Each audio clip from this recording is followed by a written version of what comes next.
We are rolling into week 2 here, folks, and that means we're already actually halfway done with the regular season of our fall series for Contenders Korea. I'm Possible, that guy's LaFawn, and LaFawn, despite the fact that we're technically only halfway through, I should say, a lot of teams' lives are already on the line, and we're going to be seeing quite a bit of bloodshed tonight.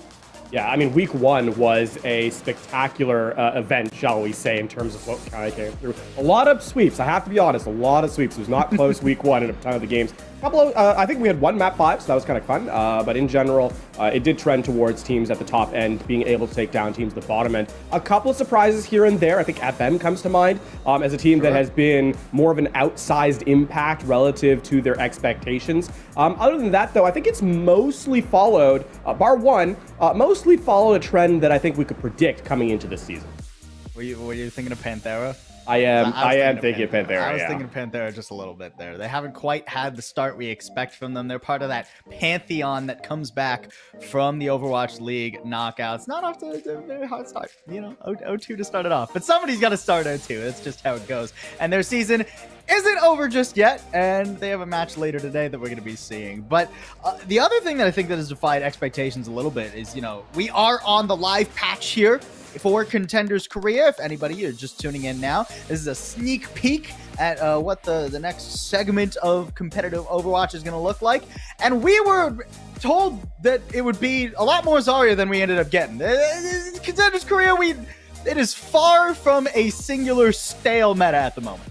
And I do think Zarya is sort of the favorite pick, but I don't think it is the guaranteed pick, right? Yeah. And there's a small but very important distinction in having that. And if you can play a good Zarya composition, you're likely to find a ton of success. Let's take a look, though, at how we are going to get into the playoffs a week from today as we get set to see the group stages here. Top 3 from each group move on to the playoff bracket.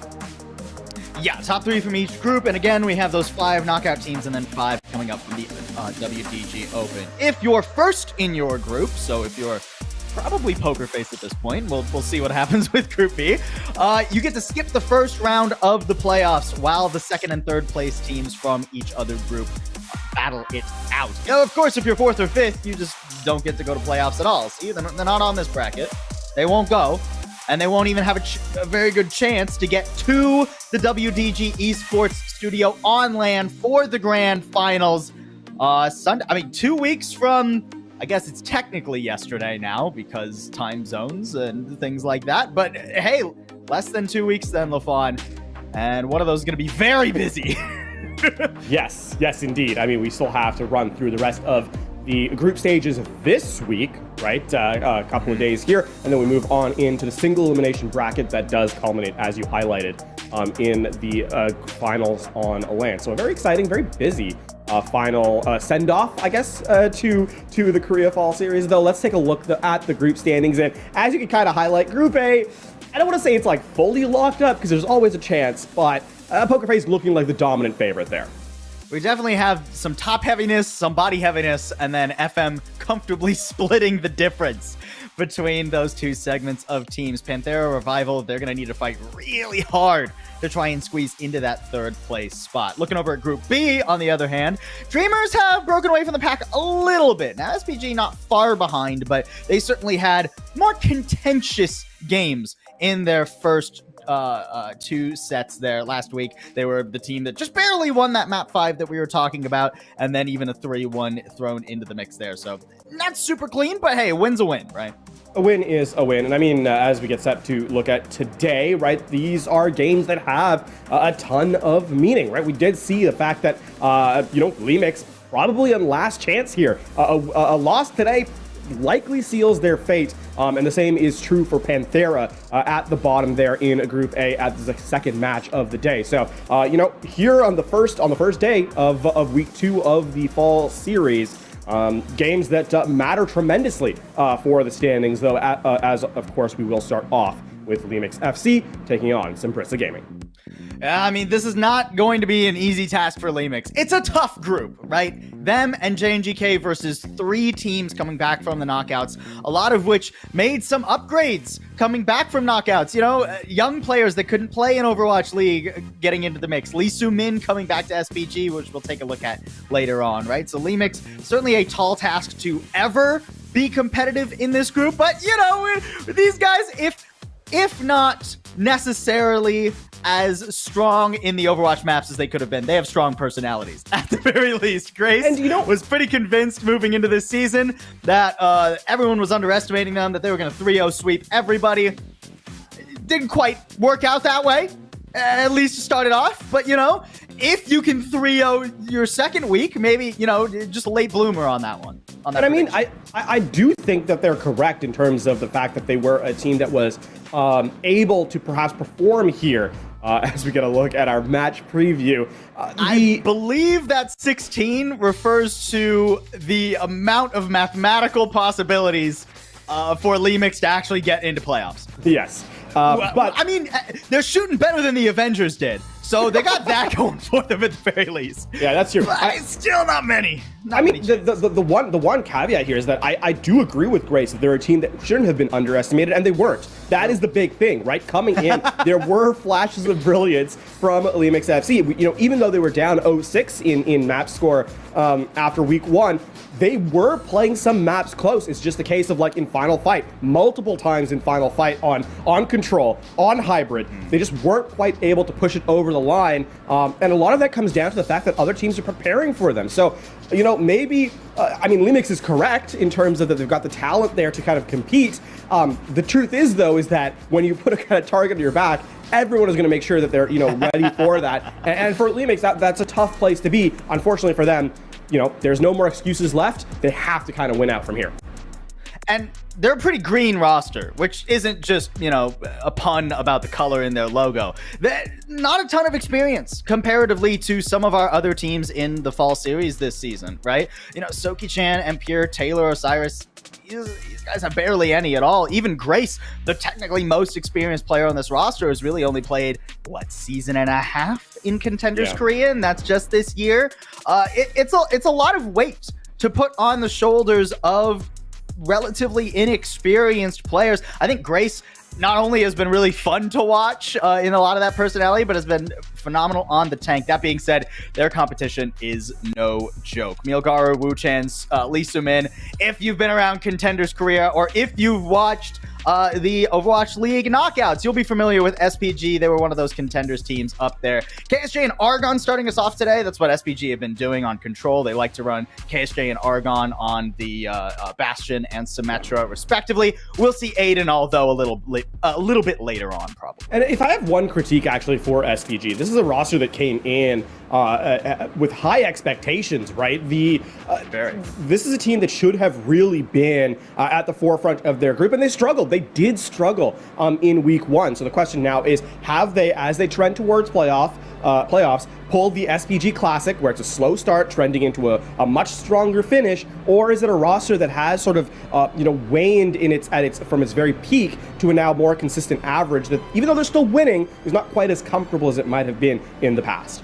We're going to start off on Antarctic Peninsula here today. The first map, our control map, is selected by the administration, as you can see on your screen. And then from there on out, for the rest of our first to 3 set, it is loser's pick. Antarctic Peninsula.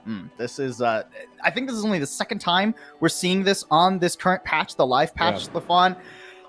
And last week, we didn't get a great sample size, as it was one team that just wanted to, like, dig their head into the Winston jump pack and run Winston as much as possible. Didn't look great then. I expect that sort of either of the more modern compositions, I'll say, with the Orisa or the Zarya, to work phenomenally here. Yeah, I mean, aside from sub-level, right, that is like the one that it's a bit of a question mark overall. But on both Labs and Icebreaker, which are the 2 open maps, actually we start off here on Labs, they're a little bit more open. You can play the rush style just a little bit, and we'll see how well that kind of goes through. This is an interesting aside, though. SPG, they do have a Wrecking Ball, I don't want to say, a Wrecking Ball specialist, actually, in Milgaru, and this might be Lemix, perhaps understanding that SPG might posture for this startup, this is a good read as a counter to the opening gambit. Empire is going to make Milgaru's life very difficult. And Milgaru, not a tank that's especially prepared to peel on the Wrecking Ball. It's harder to do that. Wu-Chan, able to just barely get out of there before the hack fully went off, and Grace over-investing a bit, unable to secure that Giliari. So not the ideal start for Lemix, and SPG will capitalize. Interesting thing here is that this composition from SPG is kind of every player for themselves. It is right? a little bit all over the place, isn't it? So for Lemix, their win condition is really to isolate a player, and certainly easier said than done, but and kind of burst down while the rest of SPG want to clean up. That being said, I actually don't think this dive hybrid is really what is going to work against SPG. Remember, with every player for themselves, who are you really going to get on aggressively? And that might end up being the difference maker in the end. Yeah, I mean, Lee Soo-min seems the most vulnerable in theory. Milgaru right now getting battered. Really well done, finding him on an angle where it was difficult for the rest of SPG to get over there and support him. Reminder, I mean, Lee Soo-min, they have a hard time actually healing Milgaru. He has to be running around getting those health packs. So if he gets caught like that and Lemix are able to push onto him, not much he can do. Yeah. SPG actually got caught watching the setup from Lemix, and off screen the Tracer gets dueled by Osiris as well. So in that instance, Lemix just win a bunch of isolated duels and kind of turn the point back in their favor. Ult's coming up here too for both our squads. I'm keeping an eye on that EMP, but the Nano's the first thing out. Argon already hitting the floor. Nice railgun shot there. KSJ at least surviving while the Immortality field is up, but Grace doesn't really mind. Can just sort of peel back. Nice little bit of damage there. A Captive Sun coming in to try and keep Lemix on the back foot, but I mean, it does get Grace. Wu-Chan with a nice couple additional shots, and KSJ coming around the side. Pincers onto Lemix, and SPG get their flip.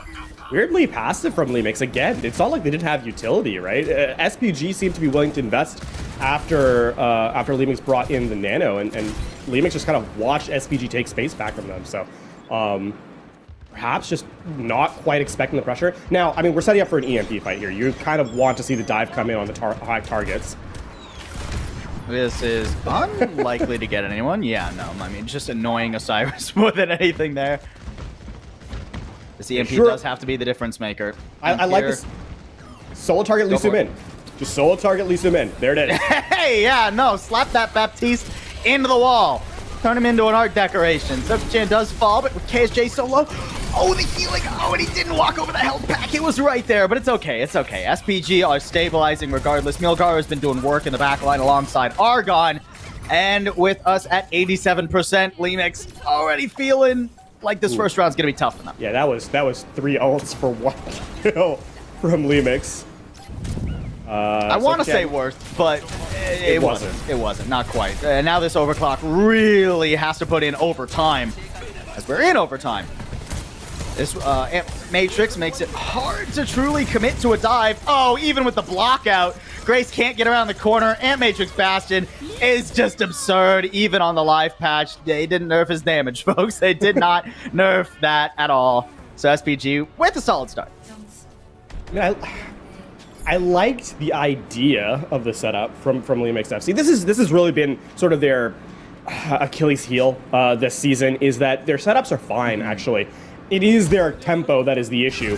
Like, look, as the beat comes in late, Sokich's already dead, and by the time they're able to kind of follow up on further damage, it's 2 more eliminations, right? So it's just a little too slow here from Lemix FC, and I mean, it's easy for me to stand here and say, hey, just play faster.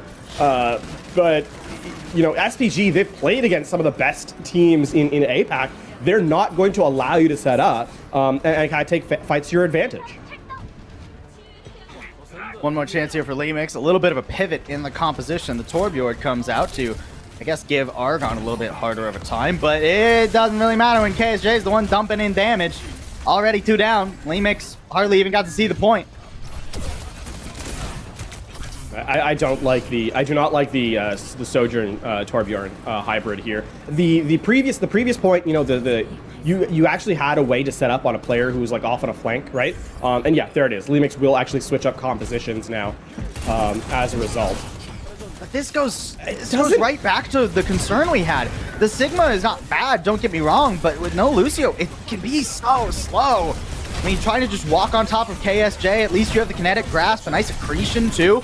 Oh, and I mean, if KSJ can't quite get the immortality field in time, that gives Lemix an opening. Now you need cleanup though. You need these eliminations to continue. It's hard to pin a lot of these SPG players down. Eventually, Empire with a nice shot on Wu-Chan. The flip coming over mid-fight, too. SPG not able to keep their toes on the objective, so they'll have to go for a soft reset here. I like that. It's patience here from SPG. This is a lot more. This is a lot more stable of a team than we saw last week, actually. Willing to give up space to reset fully without having to kind of wait everyone to come off the respawn timer. Still behind on that Amp Matrix charge, though. So it's hard to walk up here, especially without any cover.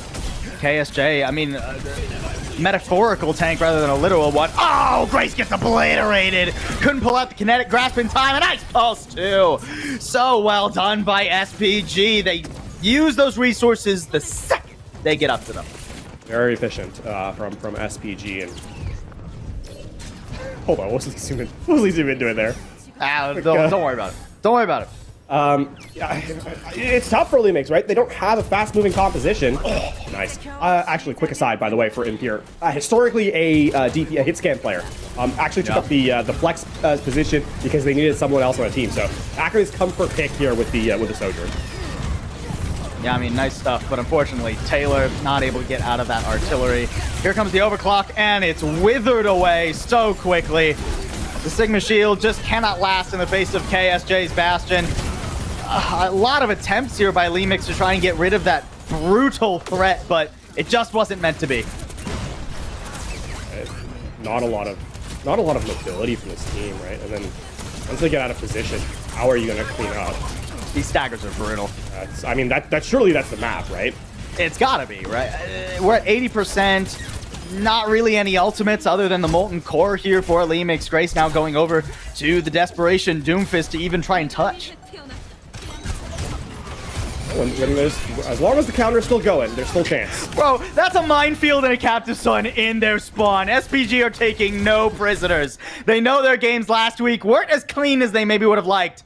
So they start off damn near perfect on Antarctic Peninsula. I mean, that's a much more convincing second round even. I think the first round was, it felt like the composition was trying to get its footing, and then on the second, it really took, I think the speed that SPG played at was more to what we expect a caliber of this team to do, right? Keep in mind, these are players that had played against the Owl, the Owl teams in those knockouts, and the pace of play in those games is so very high. It feels like Lemix is just walking when SPG is sprinting, and that is going to be the difference for a map number 1. Not out of the woods yet, not done, but SPG are definitely looking like they're on the up and up.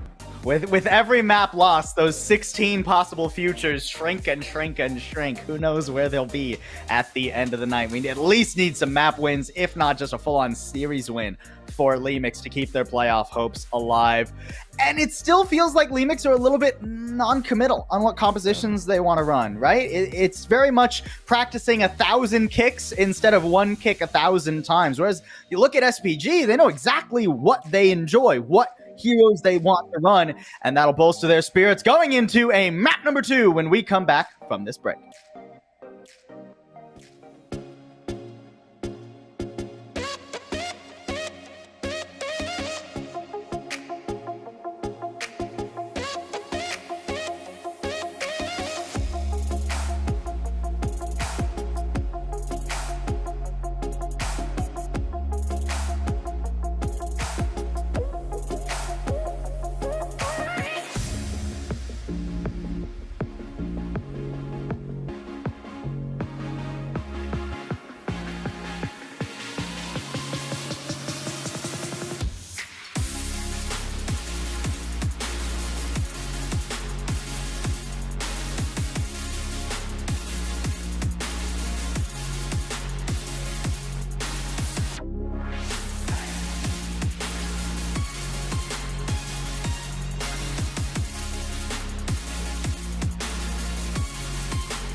Not the ideal start for Lemix, but SPG are very happy with their dominant win on Antarctic Peninsula. That being said, I don't know if it's super a map that really plays into the game that Lemix really want to go for, right? Yeah. Doomfist was an interesting idea, especially paired alongside the Sombra. A good read on that Wrecking Ball, but it didn't end up working out for them a lot. It really didn't. I mean, it's kind of a tough place to be for Lemix. I mean, you highlighted the fact that this map doesn't really play to their strengths, but on top of that, the composition they're trying to deal with SPG, it's only in theoretical aspects that some of the picks actually deal with what SPG were running. Right? It's not a holistic. On paper, and even on paper, it's not a holistic setup. You don't pick a composition to counter one character unless that is a very exploitable setup, right? In general, you want to play to, winning neutral fights, combining ultimates to win general fights, as that kind of moves on, and then move from there. The concept of kind of counter picking a single target, it's not like Sombra when she could ice out a Wrecking Ball literally single-handedly. Now you're trying to play dive target onto the the backline, and that just didn't happen. So it's a theoretical pick and one that just doesn't end up working for Lemix as they pick Midtown here for the hybrid. This should play further into their wheelhouse. Right? We did see the Sigma pick from them on Antarctic Peninsula, and I mean the expectation is that is what is going to continue. Something of that ilk, something more stable, something more with a set front line that you can build off of. Yeah, absolutely, right.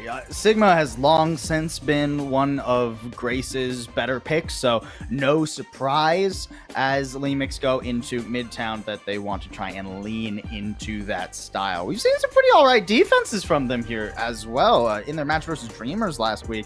Despite the fact that they were playing against Dreamers, they nearly got the fuller hold, if I remember correctly, but unfortunately their attack was just a little bit too slow, and Dreamers end up being a very, very good team. So we load in now to Lemix attack, and I would be interested to see them try and run some variation of this composition. Now we'll see if they decide to keep the Doomfist once they realize Milgaru's on the Orisa for Midtown and not playing the Wrecking Ball or the Sigma or anything. But I like the idea of Lemix playing faster. Yes. Yeah, no, the problem is this is not going to survive first contact, right? Sure. Lemix, they're going to roll out, they're going to see the Mei, they're going to see the Orisa, they're going to go back to spawn and switch off the Doomfist. Yeah, Grace sees like 3 players who could instantly ruin his day and heads back, I think. Yeah, I can still posture to keep going in. Yeah, I think Impure is actually looking for an opening here. They want to at least try one dive before abandoning this composition. I don't hate the idea. Grace is in a little bit of a sticky situation. Not the ideal exit strategy either. Oh no. What a push there by Argon and Wu-Chan, going up, using the Mei wall, and making sure Grace has no time to recollect. That was 30 seconds of like nothing happening, and then Lemix takes one step too far, and then just Lemix falls apart. Right? It's not a composition that I think works here.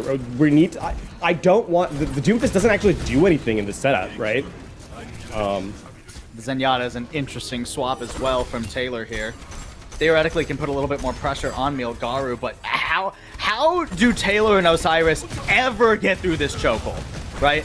How in the universe should they ever do that? Grace isn't going to be around to try and escort them, either now because he's dead, or in the future because he's playing on Doomfist. So Taylor and Osiris, yeah, I mean, they just have to take long pot shots here, and I don't think they're going to be able to accomplish anything.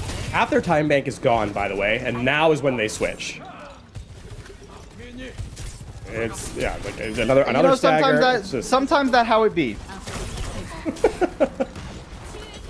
This is more tenable, though. I like the Echo. I like the Sigma. This is what I kind of wish they rolled out on 2 minutes ago, but, better late than never. They have to roll through a cycle of ultimates here, which isn't going to be terribly fun for them. No, it really won't. And, I mean, the thing is now they have to just play aggressively and try and win. Not win. They should try. They have to be efficient with their attack and try and force SPG to overspend here, because now you're playing for final fight. If you're Lemix, or a mistake from SPG, which I'm not sure is necessarily something you want to bank on. Down to a minute 45.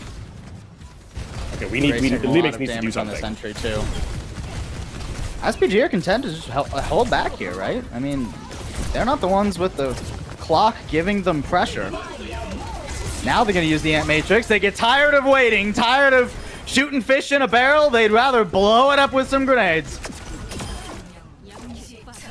Talking about overspending, right, from SPG. I think that's the closest you're going to get in this final Two set. ults ain't really overspending either. That's the thing, right? Lemix had to play that one aggressively, force SPG to overspend. Instead, SPG get to play, you know, kind of safe, and really the two cheapest ults for them.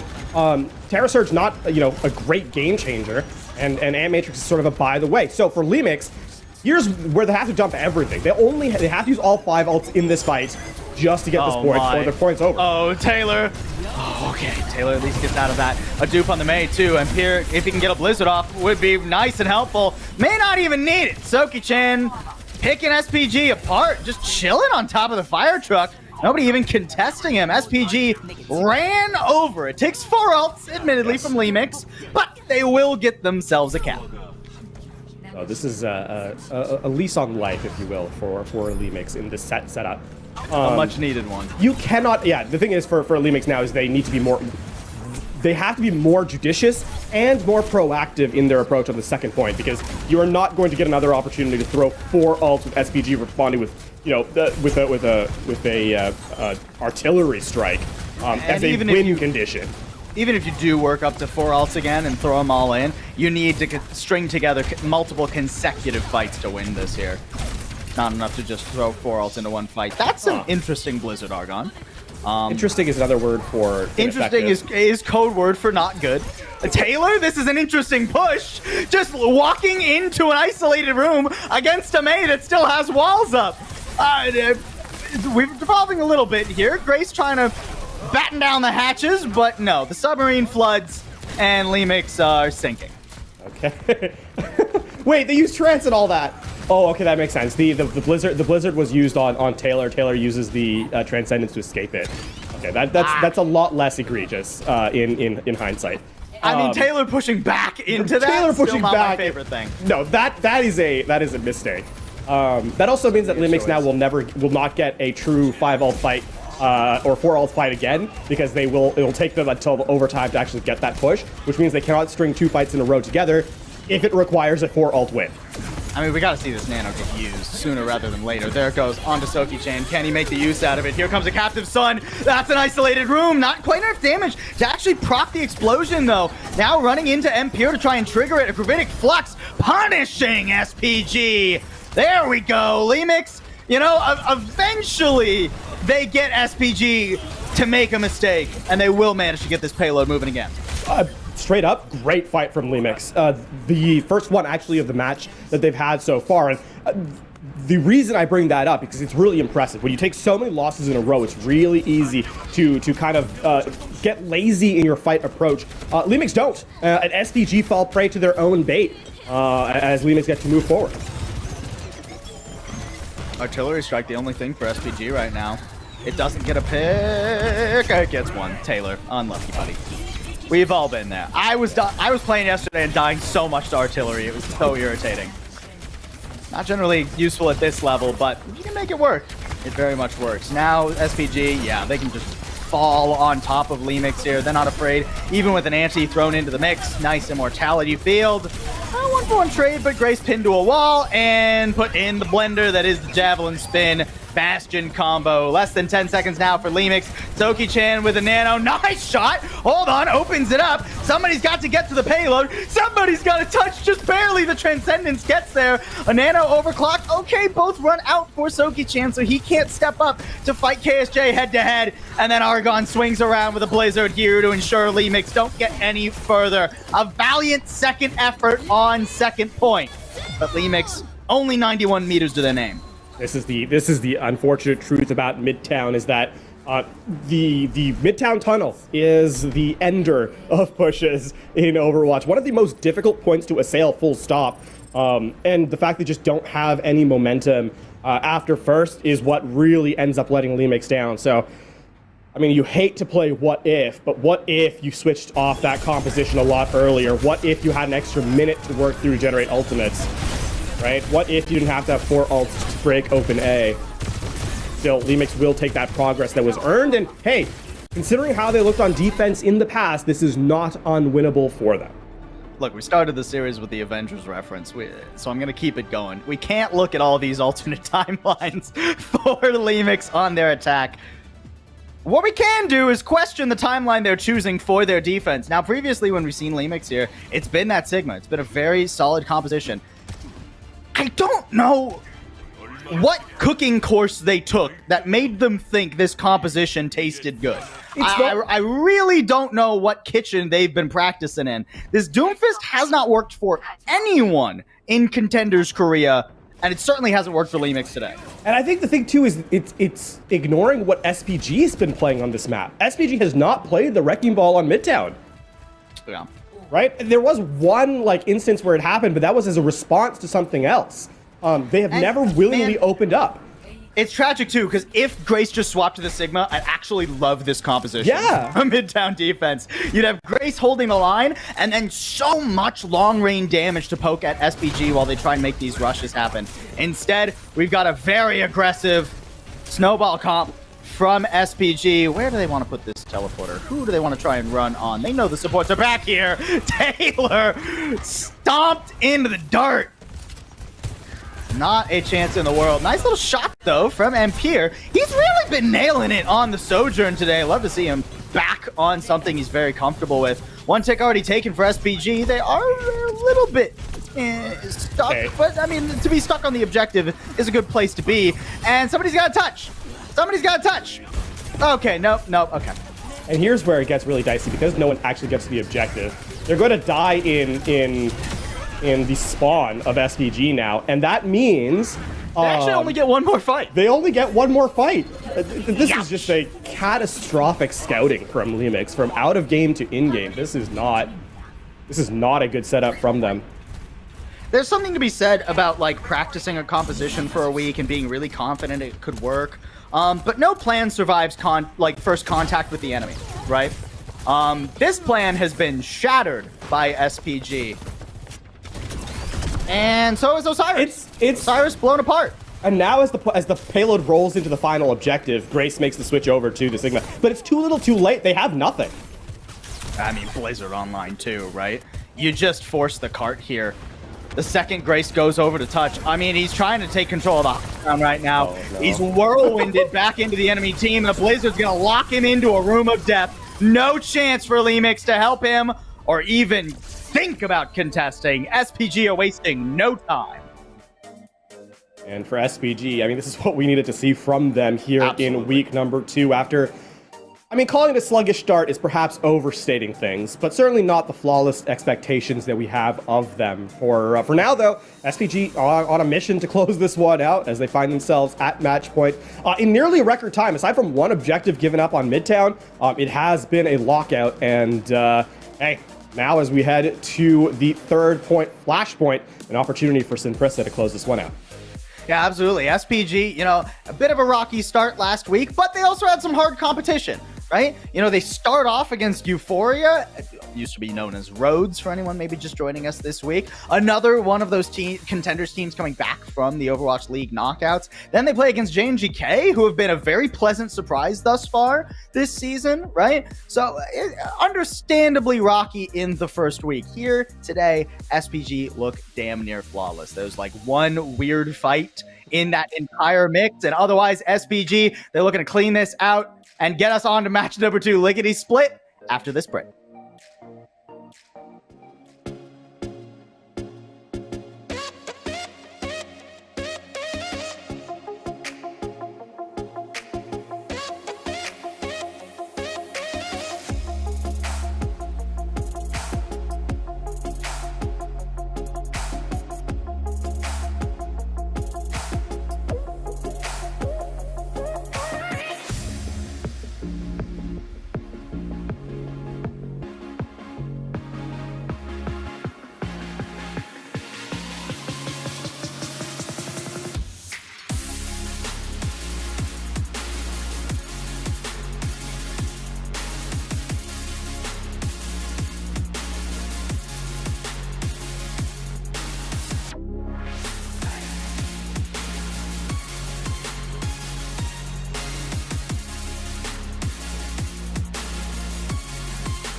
One more map, one more chance. Lemix, can they pull off the first reverse sweep of our fall season? I'm going to be honest, not looking terribly likely. It's unfortunate. SPG, Yeah. they look really good today. It's unfortunate for it's nasty. Lemix that Flashpoint is map number 3 because Wrecking Ball comes back to the mix, right? This is where, you know, SPG, one thing they did is last week they actually switched to more of the Wrecking Ball in their second game. The first game they were trying to play it a little bit more steady with the Orisa, but they've integrated the Wrecking Ball a little bit more here and there. And then today obviously opened up on Control to great effect. The fact that Flashpoint is map number 3 when you have to win to keep your, season hopes alive at this point for Lemix is a bit of a tragedy because now you get back into a map where of the 2 picks, both are high mobility maps, both are maps where the Wrecking Ball can make a return, and it doesn't look great for Lemix here in map number 3. And you have to imagine both maps are also where Lemix are going to try and incorporate that Doomfist a little bit more, right? At this point, go for it, right? You're 2 maps down in the series, and it's what you practiced. It's going to be a little bit hard to try and change the entire base of your soup at this point. Man, this map set here. I think of the 2 maps, this should have been a New Junk City pick. Suravasa is, in my opinion, slightly easier for the Wrecking Ball to path through, and there are a lot more avenues to kind of hide. Whereas if you're going to run the Doomfist, New Junk City is a little bit better for the Doomfist. I think the problem you run into either way is even if SPG start off on the back foot, right, with the the Wrecking Ball, they can just switch to the Orisa. So I don't hate this pick specifically because it is a little bit better for the Wrecking Ball, right? That thus far has been the most beatable we've seen SPG in this series. So Lemix, they gotta try and figure something out here. That being said, interesting start for them. The thing is, we saw this Junker Queen look last week actually in response to the Wrecking Ball, and it did not work. The Gracie is just not enough to displace the Wrecking Ball, and then you don't do enough to deal with the rest of the team. The Junker Queen against the Bastion is extremely vulnerable, and knowing that SPG has no subs, I don't think this is the counter that Lemix. I think this is even worse than the Doomfist, actually. No, don't say that. Let's see the first fight first. Come on. I believe in Lemix. Grace, Junker Queen, is about to roll. Watch this. Incoming, I don't know, really cool knife play.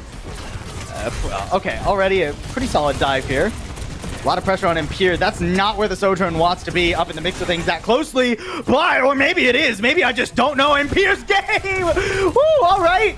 Hey, if nobody else got Lemix, Impure got Lemix. Unfortunately, now he's down. So it's going to make it a little bit more tricky. Still up 4v3 right now, though, Lemix. So they'll have the point first. Impure clutched up a fight here. The question is, how many more can Impure do that? In this one, he will not be the opening gambit, because, of course, was taken down at the tail end of things. So this is good. The window for SPG is still available here to kind of retake this point. Oh, what are you? I like this push from Lemix, trying to get right on top of KSJ, not let him get maximum damage. Lemix doing a good job. They got to keep Osiris and Soki-chan up. Soki-chan just barely able to peel around that corner. And SPG, we're trying to counteract this push, so they're not actually getting any meaningful pressure on the objective right now. Finally, they'll peel back a little bit. Lemix now have to circle back to the point, but do so swimmingly. This is an interesting play from SPG because we already know how they play against the Junker Queen, right? It's that they set KSJ up, or they set the Bastion up as a bait play, right? And then when the rush comes in to try and take them down, that's when you collapse. Instead, SPG are allowing Lemix to just take KSJ down. Oh, Cyrus, this is a bold play going for the Kitsune rush here. It's really hoping SPG overcommit. The Captive Sun actually whips in its entirety. There's a Molten Core making it hard for SPG to walk up, and it's 99%. Somebody's got to try and flip this over. Lemix, ooh, they're hanging on to this by just a thread, but that thread will turn into a very strong rope and get them the first point on Suravasa. Really, really well done by Lemix. I mean, a little bit of an expensive fight, but this is a must-win point for them. So the fact to close it out there is tremendous. I mean, right now, the big difference maker for Lemix is Impure, right? The Sojourn players 100%. Stepping up to the plate and really taking things down. They also get a stroke of fortune with this being the second point. It actually is closest to their spawn, so they'll be able to posture early and prevent Milgaru from setting up this minefield as quickly as he kind of wants to prevent the contest from coming in. So, I mean, Lemix back-to-back points now where they can perhaps sneak things away. Argon immediately scouted on the flank too. No coordinated dive effort going to be successful here. Imperial gets rolled over. That's a solid start. SPG have been waiting for that. Milgaru giving them the business now. Lemix not quite able to shove into this corridor like they wanted to. That minefield is just enough to put them off kilter. I mean, that minefield, it takes the entirety of the objective away, right? So you're forced to kind of play inside a corridor, and what that means is you can't rush down the damage dealer of KSJ, and then Milgaru just kind of cleans up. Now, it doesn't get easier. Because of the elevation changes on this second point, now that you don't have control of it, it's going to be a lot harder to run KSJ down, which was the win plan for Lemix on point one. Oh, I love how aggressive this is. Grace already feeling the heat. Okay, the artillery and the dive in from Milgaru Argon. A lot thrown in on the front foot by SPG, but they're not able to destabilize Lemix on the approach. Oh, until Soki-chan gets caught off by the turret there. KSJ, a beautiful job, and now Empire in quite a bit of trouble. Kitsune Rush isn't going to be enough to bail Lemix out here, not this time, and I don't think they get another contest. No, that is going to be the point here for SPG. So, I mean, a good start from Lemix on this map, but they'll need to kind of continue. I mean, they just don't have anything for this point, right? Like, the only ult that they were able to generate in time was the Kitsune Rush, and that's just not going to be enough to close out. SPG have just been a lot more patient with their resources, and I think that speaks to the kind of narrative of the game, right? Lemix, they know they're in desperation mode. They have to win points, so that they're more likely to overinvest. For SPG, they have room to give, and they're willing to take space as a result. Milgaru's already almost got another minefield here. That's an aggressive Ant Matrix too. Grace trying to go past it with the Rampage, but it's cleansed by the Suzu. Oh, everything invested now. SPG, they know that this could be the knife in the throat of Lemix if they were able to get one more here. Lemix invested such important ultimates there too, LaFawn. And yeah, I mean, even with SPG, you know, kind of responding, they still keep stuff in the back pocket. And I will say the kind of one trade-off there, despite losing that objective, is that they do have Molten Core. Molten Core will counter the minefields, and it will hold area of effect similar to the minefield if you can get in position to do that. Now the question is, how close can you get with a Wrecking Ball playing bouncer? Literally in this case. Yeah, I was already such an aggressive minefield too. Lemix split to the high heavens. Taylor so low too, barely able to get to the objective. Lemix, they limp there, but it'll be without the legs of their tanks to try and keep them. A brief flip over for the moment, but unless Impure does something crazy with the overclock again, how could Lemix ever keep this going? Soki-chan even caught in the corner here. Here comes the turret form out too. Yeah, you know you can get the Torbjorn, or you should be able to. He's dipping and diving, and Impure's got the overclock out. Not quite able to get Lee Soo-min, but even without Grace, somehow Lemix stabilized. I mean, that's a missed immortality field from Lee Soo-min. The Bastion just does not stay alive in the entirety of the turret form, so that's damage lost, damage left on the table. And Lemix, I mean, they've equalized in percentage now on this third point. A chance for them on the reset, because they'll have the Kitsune Rush on the objective, making it a lot more efficient and effective than it was the last time they tried to activate the gates. Oh, okay. Soki-chan falling immediately isn't great. And this is too shallow of a Kitsune Rush. This doesn't give Lemix the opportunity to push onto the objective. It just kind of holds them right where they were off of it.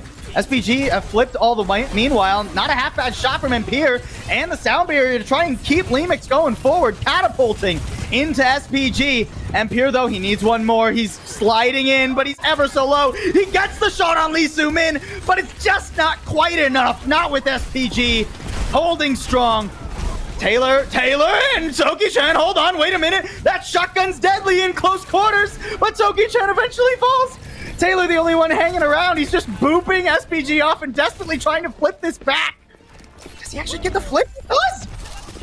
He does. The question about who can get back in time, keep the fight going, because again, they have to abscond from the objective now, and the mines are on. Yeah, this minefield makes it ever so troublesome. Grace trying to clear these out, stuck in a corner right now. A Rampage available, but you can't just chuck yourself through all of those explosives. Just holding in the corner, hoping Osiris can keep him healed up on this angle. Taylor groups with him too. It's 99-99 on a pivotal point here. One more after this, but Lemix, they want to ensure that it'll be their mapped point. A Molten Core to keep SPG out, and KSJ is ever so low. The Immortality Field pulled out, but Milgaru is put down. Nice pull too on a KSJ. Lemix are truly back in the fight. What an absolute clutch from Taylor. All of that is brought back by the Lucio, able to keep the contest going. And the biggest thing is the boot to get the point flipped so that the point accrues in Lemix's favor. And now, I mean, Lemix perhaps have gotten their feet under them for the first time all series. Not an overinvestment. Grace, responsible under pressure, does not use the Rampage. And so SPG, as they kind of come into contest, they have to be careful not to use this Suzu too early. Grace will punish them if they do so. Milgaru scouted. Not able to get the roll through that he wanted to immediately displace Lemix. Instead has to go for more of an off angle here, and it doesn't really give much of an angle. Nice Suzu. That nullifies the amplification matrix. Grace walks through it and is on top of SPG before they even know what's happening. Actual turn of fortunes here from Lemix, and it's SPG's turn to look bewildered as they approach the objective. Incapable of picking up a single target. Lemix have really turned a different page. It feels like an entirely different team almost, as they're, I mean, presenting solid performance to kind of get this point early on their favor. A united front from Lemix so far. And excellent ults to keep their odds solid for what might be the final point of Suravasa. What has to be the start of a reverse sweep. Already the pick on Wu-Chan. The Kitsune Rush thrown down beforehand, but KSJ, no, it's just too much. Lemix dogpile onto the Bastion each and every fight. The flip barely comes in for SPG, but it's brief. Barely 10% here. And they're forced to kind of reset here and just take a couple of moments to pause the progress that Lemix has done and continue on their way. That's SPG investing, by the way. Grace still holds the Rampage in the back pocket. Milgaru trying to get some shields with a roll through there, but I mean, what is the target? What is the objective? Now, finally, another artillery strike to try and split up Lemix. Is there an isolated target? Grace a little low, but commanding shout. Yeah, no, Grace is feeling fine. Nice Molten Core 2. Now SPG. How do you ever even touch? It encompasses the entire circumference of the point. Milgaru falls, and Lemix are back into the swing of things. Just a few more eliminations, and they'll have themselves a first map win here. Wu-Chan, the last to fall. And Lemix are on the board in Contenders Korea. What a recovery from Lemix. I was critical of this team on this map, and they have made me eat my words. An actual stunning performance there from them. They never allow the Wrecking Ball to set up on the last two pages, and I think the big critical pick there, I mean, Impure starts the map off in a tremendous fashion with the overclock, but the real beneficiary all the way throughout was Grace on the Junker Queen. Not so much for kind of putting Milgaru in place, but the rest of the team, making sure the supports from SPG had to work overtime, and that just opened up the rest of the team to be a lot more stable and calm, a lot more efficient with their utility, and as a result, they take the map and have kept themselves in the conversation as they move on from Flashpoint. Those 16 chances we started with have become ever so slim, but they're not gone just yet. There might mathematically just be a chance for Lemix to squeeze into third place if they can actually complete this reverse sweep. Still a big if at this point. They got to get through push and escort when we come back from this break.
I can't quite believe it, but we got a map number 4 in this series. If you'd asked me at the top going into Suravasa if we could have had a map 4, yeah. I would have looked at you like you needed to get your head checked. But here we are. I mean, and honestly, it's because Lemix played so unbelievably well on Suravasa. Yeah, I mean, going into Flashpoint, we were skeptical of, I mean, I'll admit to that. I was extremely skeptical of both the pick and the sort of the composition as well for Suravasa, but they made me eat my words. An absolutely tremendous performance from them, and not just one player kind of taking over and carrying. It was a team effort across the board. Everyone from the Junker Queen on Grace, Soki-chan on Torbjorn, and of course, who can forget Impir and what he was able to do with the Sojourn back on a classic pick, looking so tremendous. Yeah, phenomenal stuff there from Empire and the rest of Lemix. Now we do go to New Queen Street. They've started their journey out of the woods, but it is still a very deep, dark forest that they are stuck inside of. Now they got to go to New Queen Street. Hey, we'll be there soon, LaFawn. It's Toronto. It's what? Okay. Oh, apparently I thought LaFawn was giving me the silent treatment. It was an audio issue. Okay, well, either way, we go to New Queen Street here, folks. I'll try and pick up for LaFawn while you figure this out. Thanks for bearing with us. An interesting selection from SPG. Now, what I would like to see here is them sort of pivot back to that Orisa composition. One of the issues they were having on Suravasa was KSJ just getting walked on top of by the aggressive Junker Queen composition of Lemix. So if SPG are able to pivot to a tank that provides a little bit more peel than the Wrecking Ball, right? Orisa very much able to just sort of hold the line, keep Grace out of the mix, keep Grace off of KSJ, that would be phenomenal. The thing is, though, you can actually run the Wrecking Ball here on New Queen Street. Milgaru, that is his most comfortable tank by a wide margin. He's expanded that pool recently into things like the Orisa, but make no mistake, this is his bread and butter. So he's rolling out on this Wrecking Ball. I'm not super convinced by it. Oh. I mean, they're going to have to make it work here, right? This is sort of this is the composition they've kind of stuck with this entire time, and will have to kind of continue to have its efficacy here. No adjustments here from Lemix, no surprise. No reason to fix what just won you a map. The angle of engagement here is an interesting conundrum for Milgaru as well, right? Especially with Lemix going the long way, especially now that KSJ's down. I mean, no rail shot even necessary for that pickup on Wu-Chan. SPG fall apart in the first fight. I mean, now you're starting to question the setup from SPG. Maybe you need to go back to that front to back style with the Orisa to keep this one going, because clearly Lemix have identified where KSJ wants to play, and is just preventing him from setting up, and with the elimination of that front load of damage, doing so much work. And on top of that, Argon has been entirely nullified by the Torbjorn. It just feels like a solved position at this point from SPG. That's a nice engagement. These supports can be kind of squishy. Where's the assistant? Somebody's got to help him. And Pierre, gets rid of the reinforcements. Nice shot onto Argon there. Meanwhile, Grace trying to push this objective. Okay, we'll peel back a bit. Leave Soki-chan to the Wolves. If Grace can survive. No. Okay, so SPG will neutralize this minor advantage from Lemix. Okay, and this is how SPG kind of plays this composition. It's how they've succeeded in the past too, right? Being able to kind of just identify, if they can get Impure down, things start to fall apart for Lemix. Osiris narrowly able to get away from Milgaru. Hard to tell which one's the god of death. Is Osiris the god of death one? I always get my Egyptian mythology mixed. Do not put me on the spot with that one. I'll check later. Oh, that's an Ant Matrix and a lot of damage onto Grace. KSJ looking to keep the good times rolling, chasing down Osiris, who does get one. And KSJ not able to find any more here. Lemix investing on a two-player sound, but they didn't get the most important person in pair with an overclock. Needs some assistance. Okay, Taylor and Osiris get there, and helping rid the point of Milgaru, and Argon has to fall back or be sent back forcibly. And critically, they do not give SPG the lead either. So that was I mean, Taylor has been the most impressive player. We've been talking Empire and the rest of Lemix, and well that we should, but Taylor has been quietly the most clutch performer of this squad, and yet again, just a great read on a clutch play. What a call with that sound barrier. And the Suzu does get forced out by the artillery. That's not a horrible trade here for SPG, as long as they can find a way to capitalize on it. I'm looking at Argon with that pulse bomb. Can he get in the mix quick enough? He's just stealing the bot. He's just stealing it away. Lemix, you're in a 4v5 right now. Can you take the better end of that? I mean, it ends up being a very disadvantageous trade, and there goes Taylor. Pulse bomb delivered. And with the bot being stolen now, this is actually going to be SPG taking, realistically, the checkpoint, one would think. And if Grace keeps hovering around to get staggered... Oh, no. Complete encirclement. No chance for Grace there. And that means no chance to stop the checkpoint. Yeah. And on top of that, Lemix invests in that point too, right? That is not in that fight. That was not a free setup for SPG. And oh, this is so tough.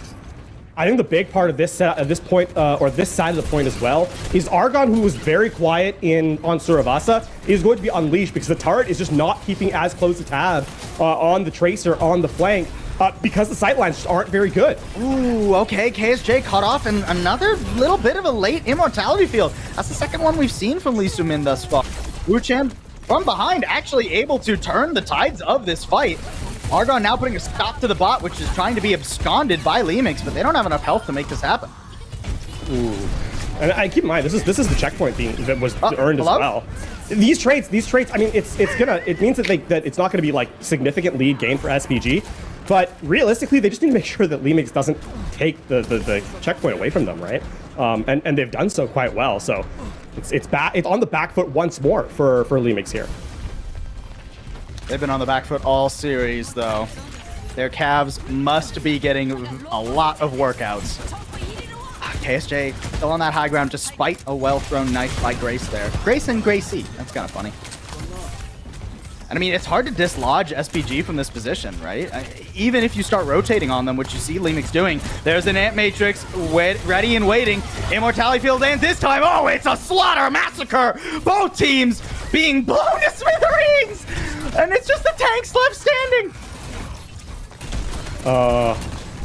Get the checkpoint? Yeah, that's really bad. That's really huge, bad for Lemix. And Milgaru gets out too. Yeah. It's gonna be a very quick recontest. Yeah, I mean, it was a nice play by Lemix, but again, SVG, there's that pace that we expect from them. Team that's so used to playing against some really fast teams that even when they lose, it's not really a significant loss in terms of progress.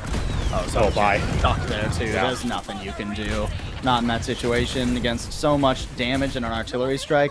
The Rampage thrown in does end up bleeding Wuchen out, but Grace overcommits a bit. Oh, and now we're overcommitting ults too, Lemix. Let's maybe pull it back a little. I know things are getting dicey, but no need to throw something as important as a Kitsune rush in a 2v5. Oh.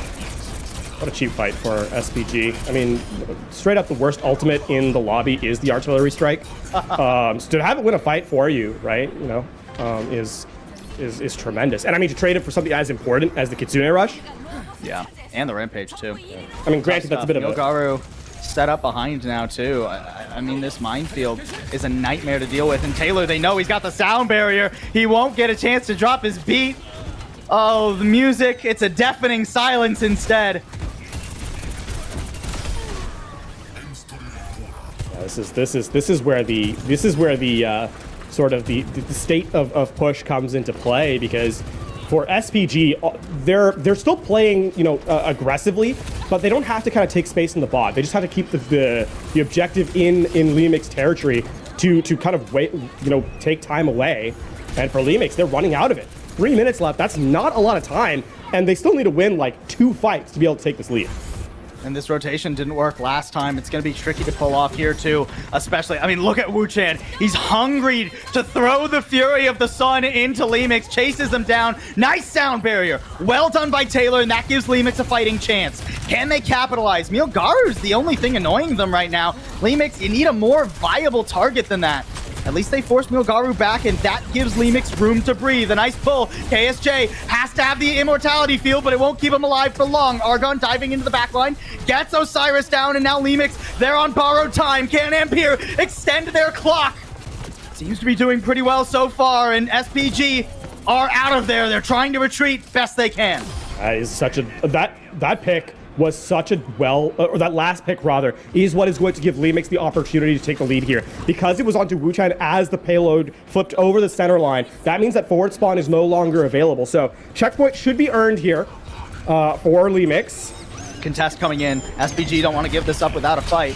Huge Suzu. artillery strike too. That's the Suzu already used. An aggressive push forward by Lemix with the Kitsune rush. Even the Rampage thrown in, and that doesn't give KSJ much of a chance. Most of the damage fallen by the wayside now for SPG.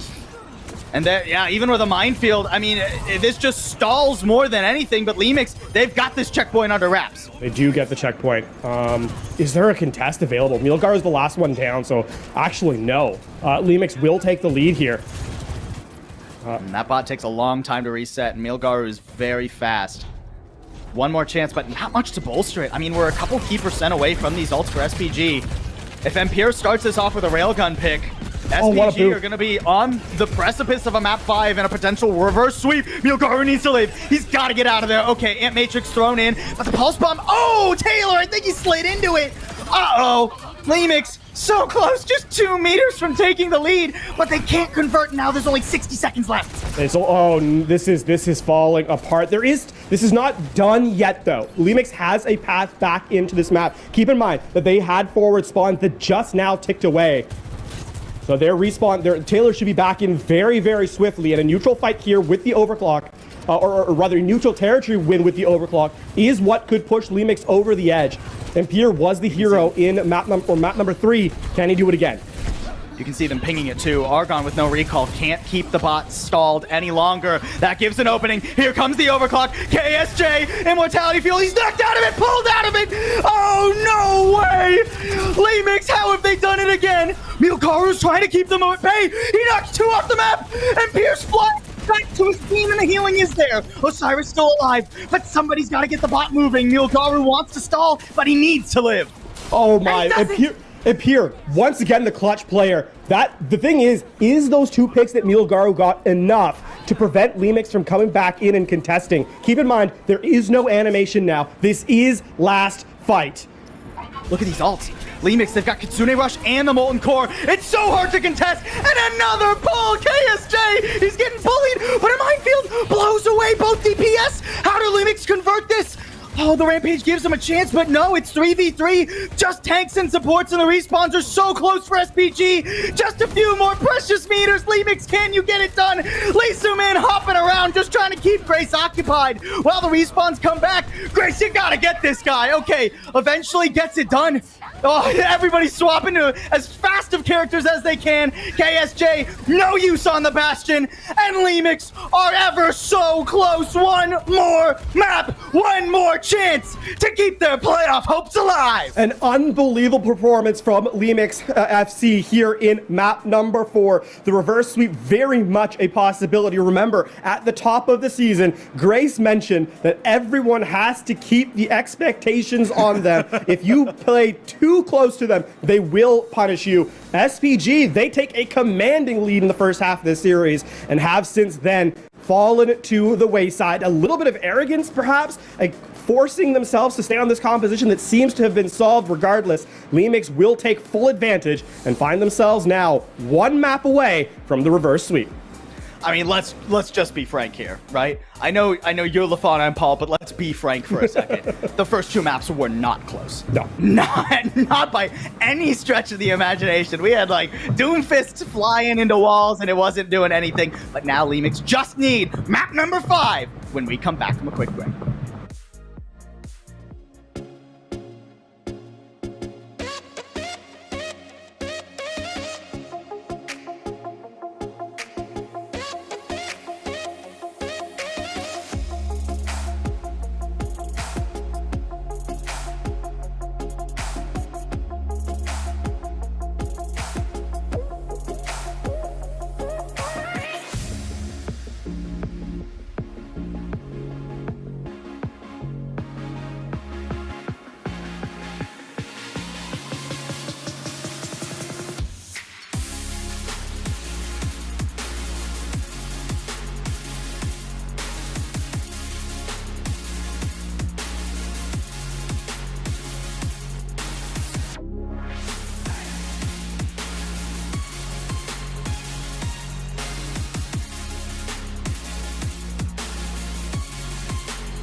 Lemix have clawed their way back after a disastrous start to this series, and now after fighting tooth and nail, they're just one map away from our first reverse sweep of the season. SPG, little bit of a familiar scenario for them.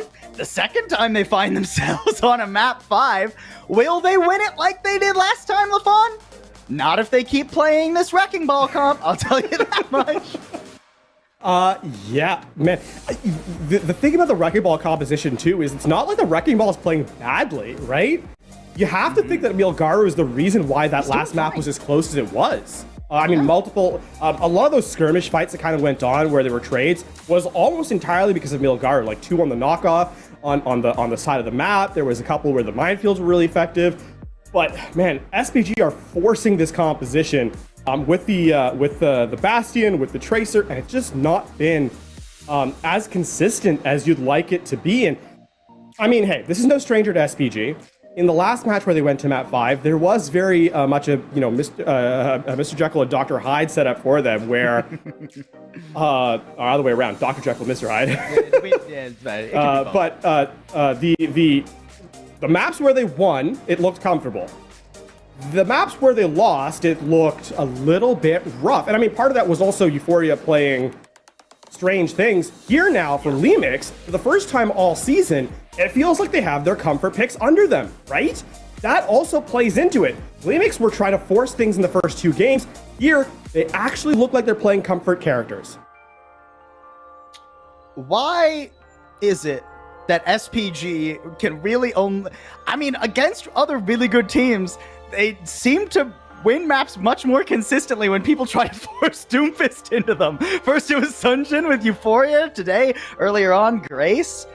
But as we go on to Shambali Monastery for our final map of the series, our final map for Lemix to try and keep their playoff hopes alive, I don't think we're going to be seeing Doomfist, and I don't think we're going to be seeing much Wrecking Ball. No substitutes, though, I do believe. Where are Aiden, although? Someone put it. We need to get them on some milk cartons. I'm concerned. Where are they at? Well, here's the thing, don't get me wrong. KSJ and Argon are doing fine, but KSJ is getting walked on top of a lot of the time. Okay. There we go. Woo! All right, took 4 maps, but we finally got insane talent coming back into the DPS line. Well, again, no shade to KSJ and Argon have played really well throughout the season, right? They are a key part of why SPG are where they are, right? Where they're looking at playoffs as being a very high possibility for them. The problem is that KSJ has only played the Bastion, right? Has only played the Bastion. It really feels like the Bastion composition was, I don't want to say solved because it had success, but it had more opportunities to fail than it had in the past. And so now you move to a DPS duo that has more flexibility, at least within the performance this season. And although they can play the Sojourn, they can play the Tracer, we obviously know they can play Hanzo and Mei, as they're kind of highlighting here. Certainly flexible. Aid will go over to that Bastion, though. I mean, this isn't terribly surprising. All things considered, yes, it's the same hero that KSJ was just playing, but Aid does, again, give them a little bit more flexibility, and this is what you at least want to start off on with the Orisa and see if it can work. It is harder now, too, for Lemix, now that they're defending this map, right? The way that they were beating the Bastion before was rolling past Milgaru into the backline and on top of KSJ. Now it's harder for a number of reasons. One is Milgaru's on Orisa, who can block you. Okay, well, Milgaru's dead, so that's one obstacle avoided. The other issue can be, though, although putting up walls. Yeah, but why did Milgaru die? Right, like there's a listen. There are times where a player just plays really well and identifies the pick off and they deal a lot of damage. That should not happen against Orisa when the Fortify and the Immortality Field are available. Man, Sokachan getting really caught off guard there.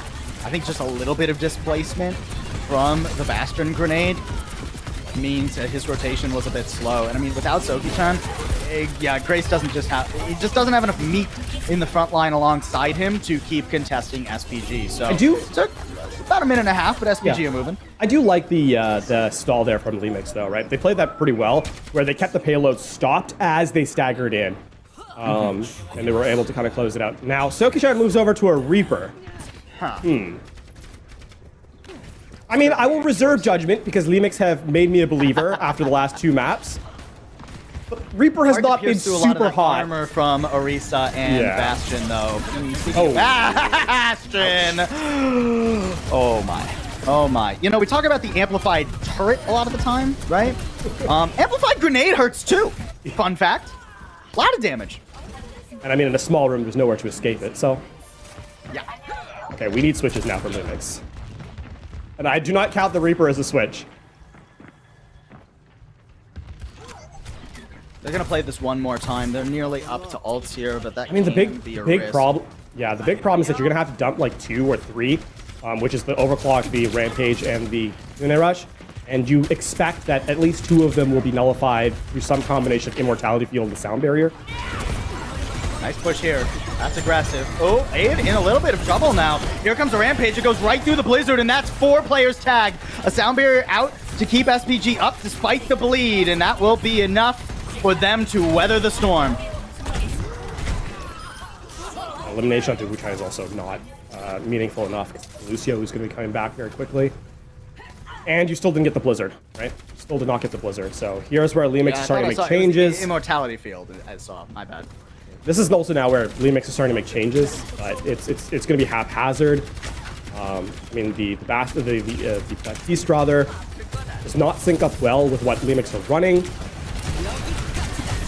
And I mean, this is a tough corridor to try and get the overclock into as well.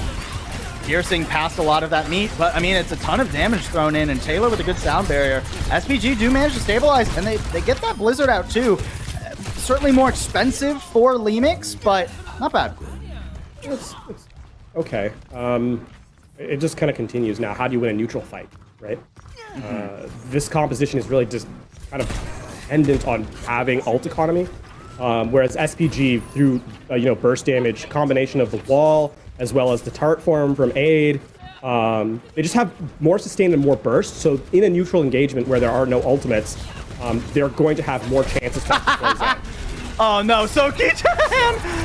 I mean, it's not completely useless, but it's certainly not the eliminations that Lemix were hoping for. And once again, they're blown up. Absolutely exploded. That grenade has been dealing so much damage. I mean, it's tough, right? Like, you're not... the Reaper's... The ultimate... I mean, you can have the checkmark there. You're not going to get kills with it, barring... unless there's an absolute misplay on SPG's side. There are just too many mitigating factors. Immortality Field, the boot to push the Reaper away from 3 targets, right? Oh, and now Soki-chan. Oh, ooh. Oh, just barely so close. I don't even know how Soki-chan gets up there, but Grace is not so lucky on the escape, and eventually Soki-chan gets hunted down. SPG, after that first fight, it has been rubber hitting the road. I mean, and now we're in panic switching territory. Soki-chan onto the Ashe. I mean, maybe you can use the Ant Matrix to kind of get a headshot combo here, I guess. You're grasping for straws. Hey, it's not me grasping for straws, it's Lemix at this stage. Well, they need to hold on to Grace. There we go. All right. Ant Matrix He's not even forced the sound barrier here by SPG. Aid gets so low, but doesn't get finished off. Here comes the sound barrier. Here comes the push. SPG, they're waiting no longer. Yeah, no, they've got this. Underlock and key. All right, I say that.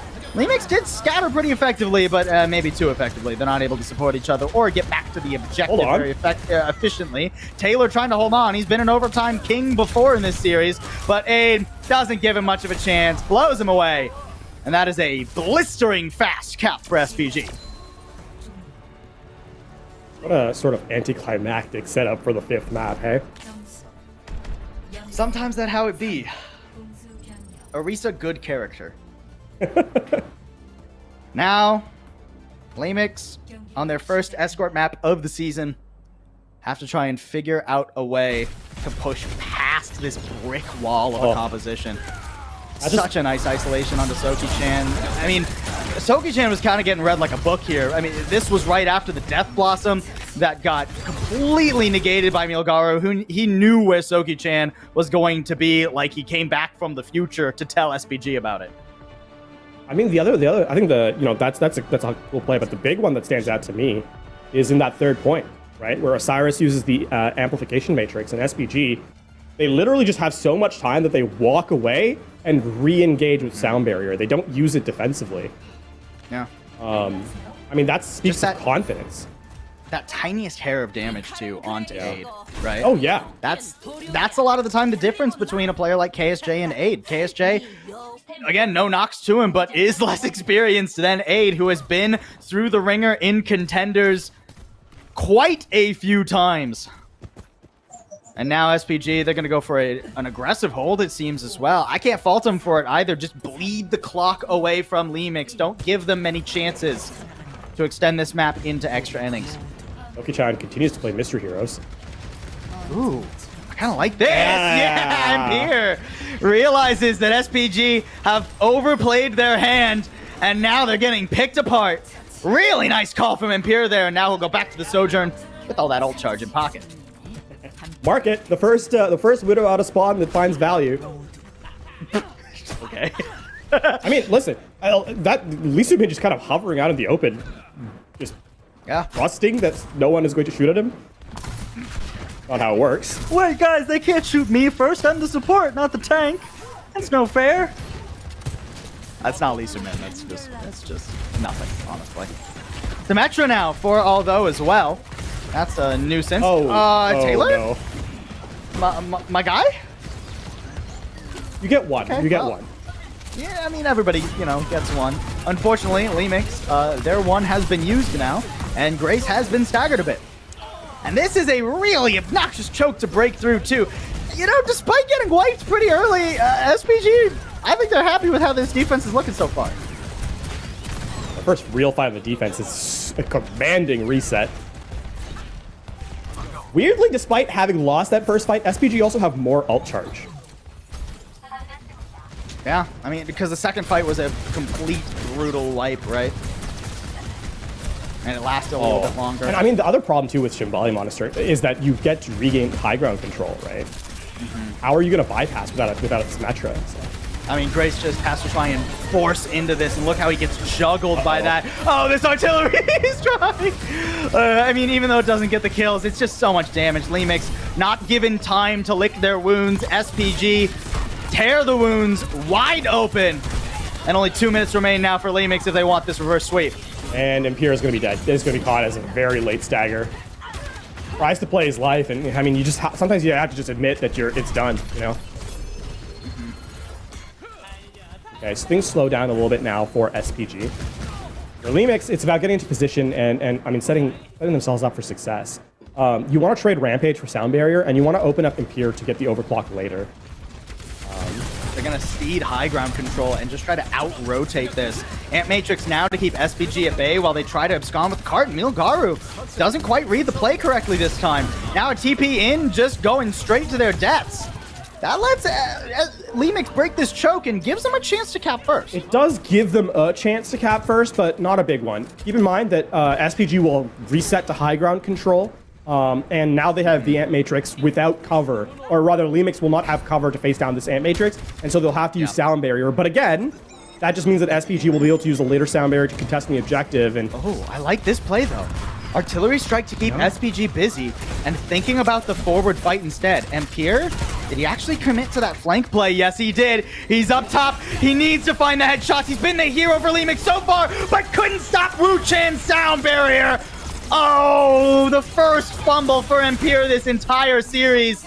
And it's right when Lemix needed it most. 30 seconds left for them to get one last fight, and they used everything. That was the handshake fight. That was the one that said, we are going for broke. It is going to be, it's either here or nothing. Lemix will make last second changes, but they are too slow and they will not. I mean, they're playing for a clutch. It's Grace going to give bubbles to Imperial or Soki-chan to play in the front line. It does not feel comfortable, and they have nothing left.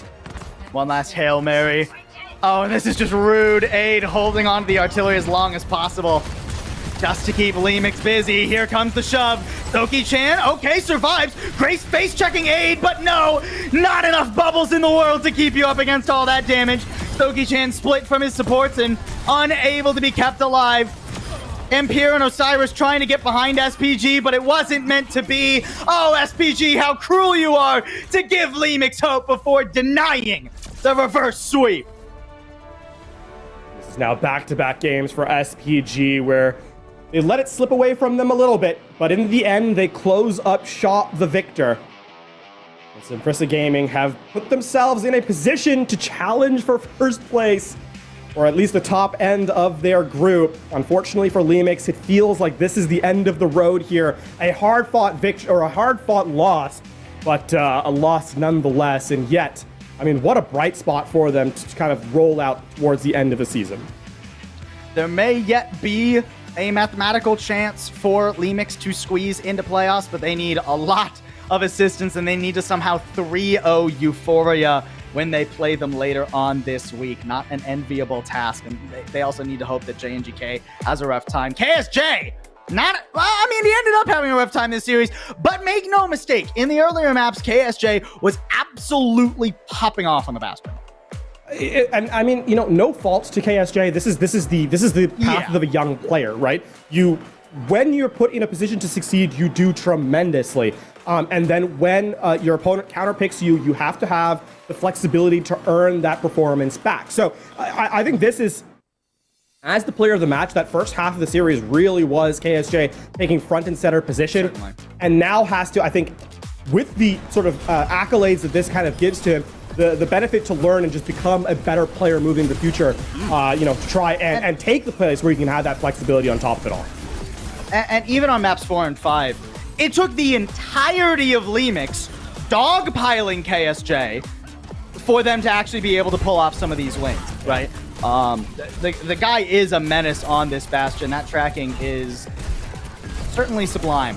Excellent stuff for him. And KSJ are very, very new. Like, there are a lot of new-ish players in this season of Contenders' career, right? Like, KSJ, absolutely fresh to Contenders' career. You can see, I mean, just the brilliance that knowing when to engage is something that's very difficult to teach. And to have that kind of be, a position here. And I think one of the nice things too to bolster up SPG is that when they need that flexibility, they have the bench, and so KSG does not have the weight of the world on him, right? Just perform the best of your ability and kind of move on from there. And certainly. I mean, with that SPG, questions still remain. They do have 3 wins, and they have, they are stayed undefeated. Technically secured for playoffs. Yes. But now comes the question of what does playoffs look like for them? Do they have it in them to kind of... You really shouldn't be going to a map 5. As well as Lemix played today, you should not be going to a map 5, in games like this. Even that game against Euphoria. Very much a tale of 2 teams when it comes to this squad. And so they got to hammer out some of those practice points and kind of move into the playoffs looking to be a dominant force that we know they can be. Yeah.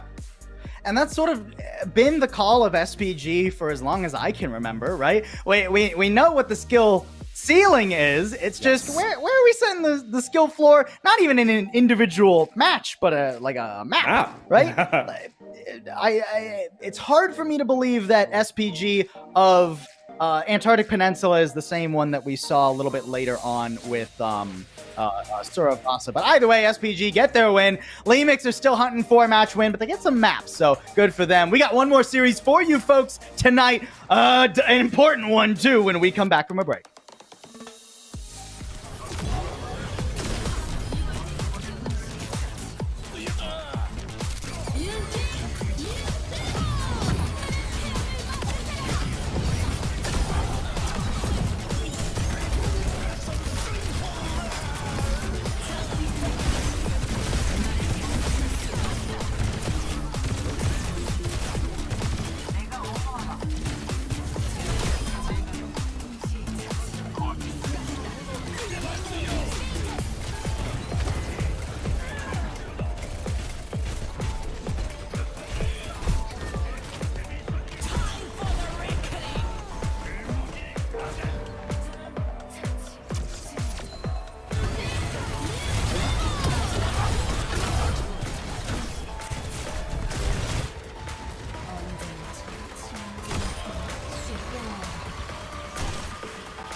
One match down of our two for tonight, the first night of this second week, as we are now officially past the halfway point in our fall series. SPG have actually mathematically guaranteed themselves at least a spot in playoffs after denying Lemix their reverse sweep. Lemix, I don't think are mathematically totally eliminated yet, but it's gonna be really hard for them to squeeze in.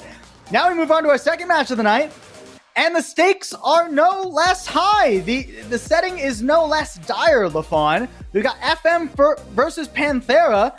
And if Panthera don't win, they're pretty much done. That is the thing. Coming into this one, if you had said to me at the start of the season, Panthera in game number 3 as their season on the lines, I would have been quite surprised, especially considering who their first 2 matches were against. Right? I mean, match number 1, all right. It's against arguably the de facto first seed coming out of Group A. Cool. The problem isn't that it was a 3-0. The problem was that they didn't get a single objective against Poker Face. They followed it up. They followed it up against an 0-3. 1, right? Oh. I think they've still only gotten 1 objective. Oh, no, they won a map. They won a map.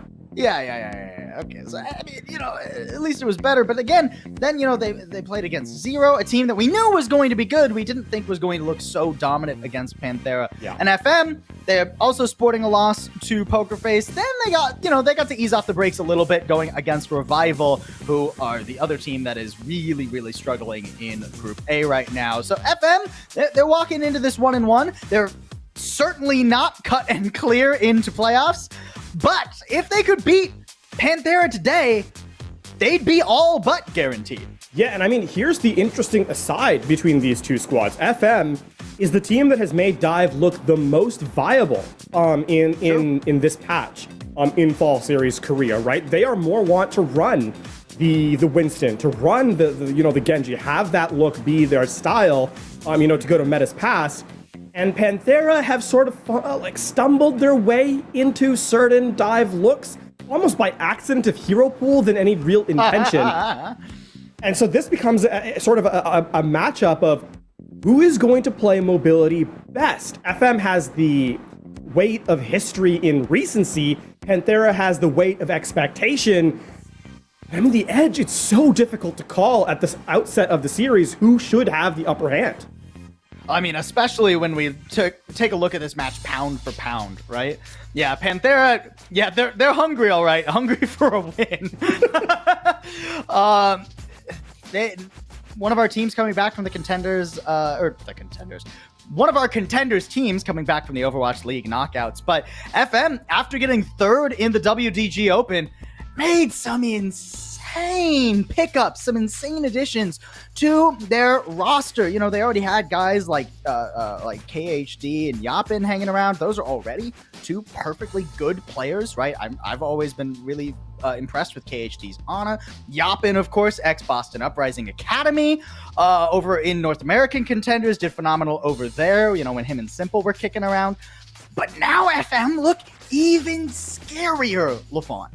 They picked up a couple players on the rest to kind of round out. You'll know some of these names. Yeah, to kind of round out the rest of their roster, and more importantly than those pickups, they put them in positions to succeed. And I mean, there are sort of gaps in this roster. When we come to FM, they're not expected to play the Zarya composition. They don't look good on it. I mean, they haven't even selected it for that matter. Even the Orisa has been somewhat suspect. Sigma has been a struggle for them.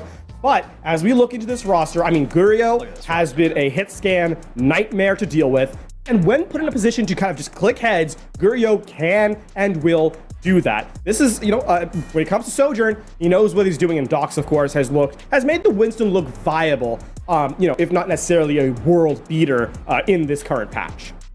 And then we got Slime kicking around in the back line, the self-proclaimed fossil of Overwatch.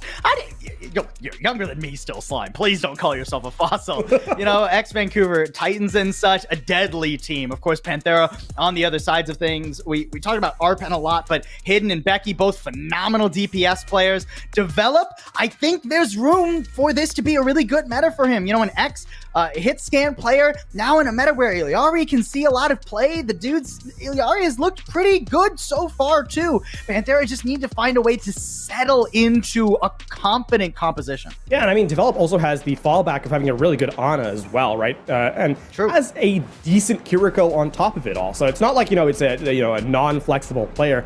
Panthera just haven't been able to put it together. And I mean, Hidden is new to the team this season, picked up from Poker Face.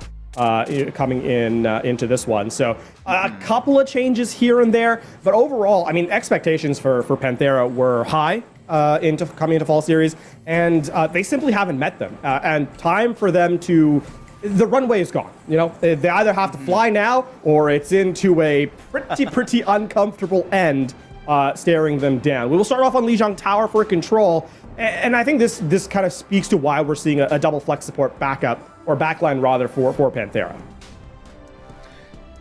This map is going to give us a lot of information about these two teams as well. Both, like you said, having some success, or at least wanting to have some success with those, Winston compositions, even the Doomfist at times for Panthera, which we've, again, yet to see anyone succeed on the current patch. But if anyone could pull out a Doomfist and make it work, I would believe in Arpen. He was a nightmare last year, and I think B-sides, when Doomfist saw about that 3 weeks of play, Arpen was crazy with it. So the dude is an insanely good player on that character, don't get me wrong, but is that the play?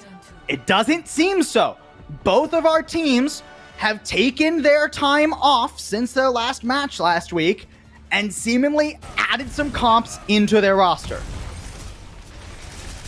I mean, they've selected the characters. Let's not claim they've added them till we see how they play. I mean, look, the Reinhardt is looking at me funny right now, but I believe that this is actually Panthera is just straight up going for the Orisa Bastion. Actually, it's gonna be a difference No of doubts there. it's gonna be a teleport. So Hidden's gonna switch off of the Symmetra, I think. Oh, or no, they're just gonna give away the point. Okay. I don't actually hate this, but they've kind of lucked into the fact that it's a Reinhardt here instead of an Orisa, right? Reinhardt's going to be a lot more punishable in a game of attrition. First, to get in. The problem is the Symmetra is the big problem here for Pantera. Rio setting up those turrets is going to be a real nightmare. Already trying to give a defensive TP here. Hidden, not Yapin? able to get to the back. Hello? Yapin, my guy, you gotta watch where you're stepping. The edge is so close, and it's a long, long fall for not only you, but all of FM. Okay, there was a banana peel. That's what we'll say. So we need the you know, like the, what is it, like a wood block? Yeah, right? yeah. You get one. You get one. I used to have a wood block. I don't anymore, though. Unlucky. Yeah. You get one. That was Yapin's one. All right, FM coming back in lickety split now. That's the benefit of, I guess, of losing so quickly. Panthera giving up a lot of space, peeling very far back, trying to bait FM into the Bastion right now. Gurio deciding where he wants to potentially TP. A little bit early from Becky on this configuration. That gives FM a lot of space to run in. Now they'll throw the Ant Matrix out, and there's nothing bolstering Panthera's own Ant Matrix, so they just have to cede this ground.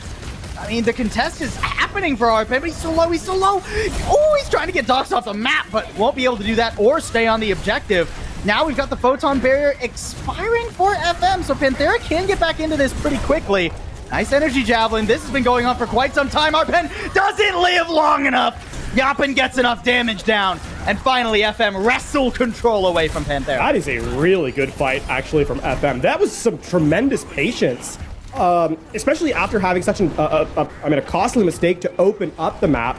The presence of mind to hold your amplification matrix for when Panthera uses the configuration tank way too early, and then you just have more damage, right? And then bolstered by the wall from Gurio, the Photon Barrier, it's an easy fight win. They just have to trust in the process, and they'll equalize in percentage now. Artillery strike, trying to corner Gurio here. Haven't managed to get much done. That Photon Barrier. I mean, Reinhardt does swing through the Photon Barrier, so there's that at least. Unfortunately, his Earth Shadow going a bit wide, and now getting run down too. Slime Sound Barrier expiring, and Dox is in quite a bit of trouble. Yeah, Slay, you can't boop him when he's in the artillery form. I hate to break it to you, buddy. And with Becky down, Panthera, they don't have a way into this. And that was almost so good from Panthera too, right? The boop from Slee to keep the Shatter at bay. But it's not enough, and I mean, again, another fight where Panthera trying to force things. I mean, Slime tries to go for a 1v1 against Sebastian. That's never gonna work. Okay, now Becky, keep your configuration tank for the window, please. Look, Panthera's still ironing out the kinks in this comp as they figure it out. Gurio charging into the back. This is a nice wrap.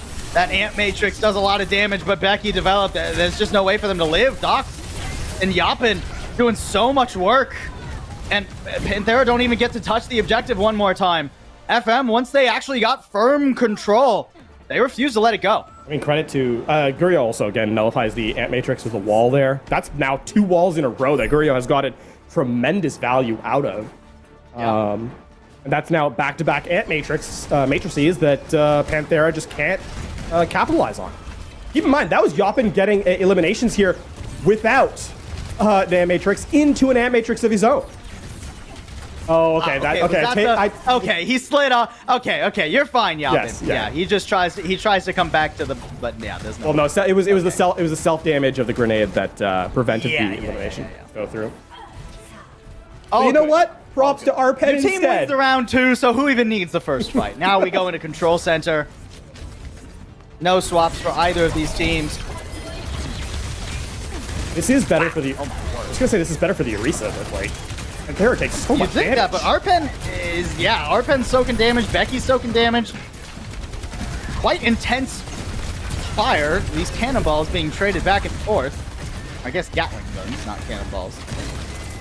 Oh, there are those. But eventually, Panthera do get at least some control of White Room. FM don't lose any players, though, so they're going to be quick to re-engage here. That's an interesting TP. Trying to kind of wrap around, hoping that someone else from Panthera would be making their way to the objective, but full control of White Room. Ooh. Oh, and a nice hit by Becky and Arpen. Good energy javelin to tee that up. And FM, I mean, without their Bastion, they will slowly fall apart in this fight, as long as Arpen lives. Okay. Docs exit stage left. It's fine. Instantly. Very funny. That's a good fight from Panthera. I mean, a little bit shaky, but, you know, you got to start somewhere. Oh, bypass the Ant Matrix. That's a really nice setup. Ant Matrix. Oh, Gurio is exploded. Here comes an artillery strike, too. I mean, that's going to be a lot of damage onto Yapin. Not a kill, but FM. No way to teeter on this ledge any longer. Here comes the TP in as well. Panthera looking much more confident here on Control Center. That's another RPen. Yeah, get him! Get him! Yeah, Lucio, it's a 1v1. Oh, RPen. Boo! I mean, okay, listen, if RPen didn't come to help, there was no guarantee that Slee would have won that. Look, to win the round, it makes sense, but not as much fun. All right, surely, okay, we're going to get a teleport play here again from FM. There's a small, man, they just have not been as proactive here. It's struggle for them, or it seems to be a struggle for them to find a method of entry as consistently. There's a sound barrier. It actually doesn't even hit all 5. Climb, I think the photon barrier was in the way of that one. KHD for RPen. Is that really a worthwhile trade for Panthera? I don't think so. Not when Dox can now step up into your backline. An attempt to turn this around with Slay throwing out his own beat, but with just 3 players there and not enough damage or healing to assist him, trying to boop someone out from behind the shield, I guess, going that deep. Yeah, the flip comes through for FM. A quick recontest for Panthera, though. Yapin's gotta live. Okay, with Yapin alive, Panthera will have to fully reset now. You trade sound barrier for an extra, what, 20%, I think? Is it that long-standing contest? It does I mean, it's not a terrible trade, actually, considering you get it's not ideal, but, you know, you make do with what you got. And also the other thing, too, is FM has not been able to kind of get as much value out of their ultimates as they had on round number 1. Dox needs to land a shatter here, and will not. It's not enough. I mean, it's enough to get Becky, and that's the most important target. Ant Matrix used by Develop 2 with no Bastion to counteract it. If Becky had just had that extra sliver, yeah, Panthera could have turned that, but now a little bit of time at least bought for FM. Panthera is hovering on the outside. Here's where this becomes a double-edged sword, right? If they keep holding space here, it's actually bad for FM, but if someone on Panthera gets picked off, it's all for naught. So you're dancing a tightrope here if you're Panthera. So far, they've managed to stay on the correct side, which is to say on top of it. I mean, that is the only good place on a tightrope, right? Ooh, that's a lot of damage from that artillery. Yapin getting healed up, though. And no way to approach while that Ant Matrix is looming over the objective. Oh, RPen, hello? Was that off the edge? Oh my god, he's just relentless. Push him! Push him! Okay, or just shoot him a bunch. Actually, you know, his team falls apart around him. I'm not sure Panthera really have the steam in their engine to convert this right now. RPen gets to the objective here, and the flip does come through. Yeah, I mean, FM uses the sound barrier in the thick of things, right? They just don't have the sustain to keep it going. Now on the reset is where things get a little bit more interesting. Panthera should actually have this fight. Sound barrier sustain, and they had the later photon barrier as well. I don't think FM have what it takes to close this round out. Yapin trying to get an angle on RPen there, but no dice. At least keeps the Ariso away long enough for a flip to come through. But now here comes the siege. Panthera flying toward FM. They've isolated Dox, and there's no way to bail out that Reinhardt. Once he's gone, it's easy to charge forward. Terra Surge smashing them. And an easy conversion for Panthera to keep their hopes alive on Lijiang. I mean, despite what felt like a not close round, where Panthera were in the lead the majority of the time, that still was 93 to 100. Panthera, I mean, the problem here is Panthera's composition does not get easier to play on Garden, where we had to next, right? There's a lot of that open area. And I mean, we've all seen Reinhardt flying in on this map to kind of just pin people into wayward places. Eureka's a lot more stationary, right? And mobility on this third point is going to be critical. So, I mean, it's going to be RPen having to stay alive, holding position on the objective to keep this point into Panthera's hands and take their map win. One more chance for either team to start this series off on the right foot. Ooh, Slime really going for it. He was hoping for a boop off the bridge there, but Panthera just TP straight to the point. I mean, holding really the point this angle too from Panthera. Yeah, and I don't think they've used the tart form either. So this is going to be the shield is not as effective as the javelin spin is, right? At holding back damage. In this, on this objective, right? The shield can only cover one direction. Already so much damage onto Yapin. An Immortality Field keeps him up, so FM, they weather that first push. Now the turret form is thrown on back, and FM trying to take some space. A positional warfare being fought now. Slime gets hidden, but goes a little bit too far forward. Now FM are easier to pin down, and Yapin Kai takes too much damage. A pin in from Dox desperately manages to displace and destroy the enemy bastion. Now Arpen, can he manage to get KHD? Yeah, and a nice energy javelin too. Dox getting run down, and it's been scrappy as can be, but Panthera are slowly getting this done. Ooh, nice javelin too. I mean, that was Arpen carrying that fight. Doesn't take damage all the while, right? Look at the difference in Dox versus Arpen at the tail end of it. That meant that Arpen could just kind of walk at the shield, despite having no support on his side. So I mean, a great heads up play there by the Sustain character. And they do use the Ant Matrix there to open up that fight though. And so that means now FM on the approach will have the Bastion configuration into that Ant Matrix. That is so much damage to weather here. A lot of damage being thrown out by that turret form. A nice photon barrier, well timed. One is returned. That's one you can walk through. TP through. Back behind. A good disengage from Panthera, making their way to the other side of it, but they leave Develop to the Wolves. Oh, they turn around. What a re-engage from Panthera. Develop even survives. How does he survive that? 4 players from FM are looking at him, and all of Panthera step on Dox. And tragedy for FM strikes once more. Not only do FM allow Develop to live, despite 4 players looking at him, that was FM spending so much. That was Beat and Ant Matrix and the Photon Barrier from the Symmetra. Both sustained utilities brought in play, and now in what is going to be a chance to force final fight, Panthera have the sustain they need to survive, and FM are running out of time. That's a nice artillery strike, too. KHD didn't know where to go. FM, I mean, there's not really much time to try and turn this back around. Arpen slammed onto the floor, but a sound barrier is more than enough, and the damage is overwhelming from Panthera. That'll be it, actually. 15%. You have to come in as a fast-moving character. The teleporter is not going to be enough. Panthera do step up pretty far here. Maybe someone can TP behind. There it goes. FM trying to sneak onto the point. Slime, oh, he was so low. He couldn't quite get behind the shield. Slime goes down first yet again, and FM, we've seen how this generally goes for him. Look how they're pushed out of the Immortality Field. Just barely getting back into it, but for how long? Not very is the answer. Panthera with a solid start to try and save their season. They'll get themselves the 3rd round Gardens and a map win on Lijiang.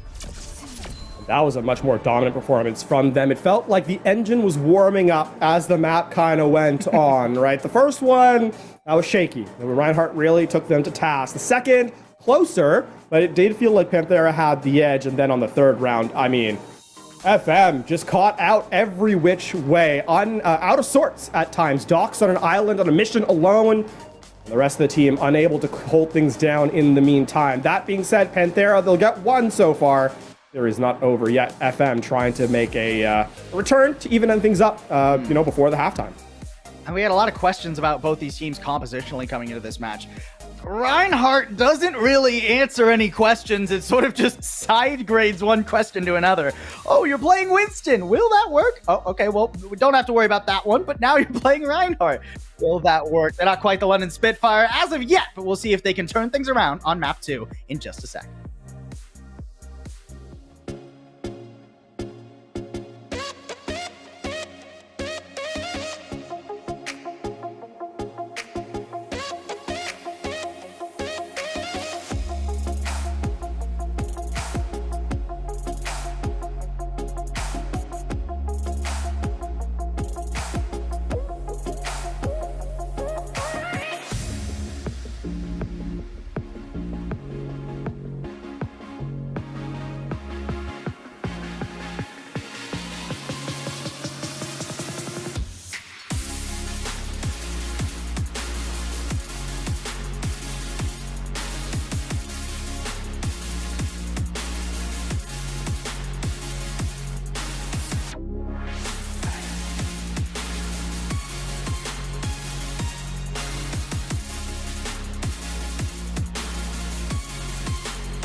Map number 1 was pretty heated between these two teams. Panthera and FM both starting off strong, but eventually Panthera getting the better of that Reinhardt composition when we went to Gardens. It's a little bit hard to run the Reinhardt, right? You have to go through White Room, and then you just funnel yourself into Bastion and Damage. It turns into a little bit of a mess. But now we go to map 2.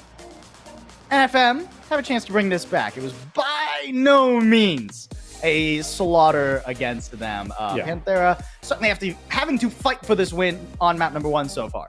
And I mean, it was a little bit.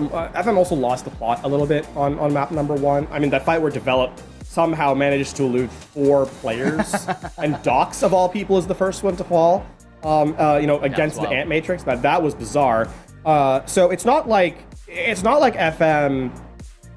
I think FM are 1 or 2 mistakes away from maybe taking that map from Panthera. And now the question is, can they continue to play to that level, or has Panthera managed to bolster their through the weight of experience, managed to bolster their performance enough to kind of keep widening the gap against FM? Right now, it's a very shallow gap, but as we kind of move forward, maybe Panthera has the opportunity to make things a little bit more one-sided.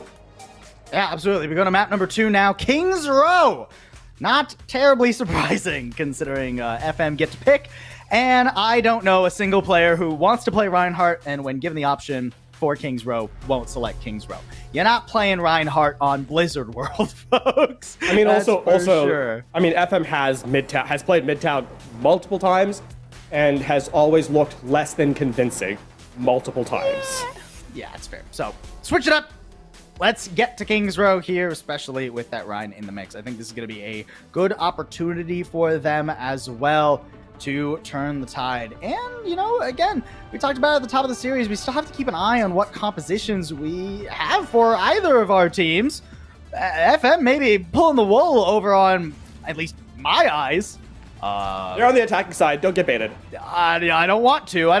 We'll double back. Anyways, Panthera rolling out on the Zarya. Now, Panthera did end up playing the Zarya some.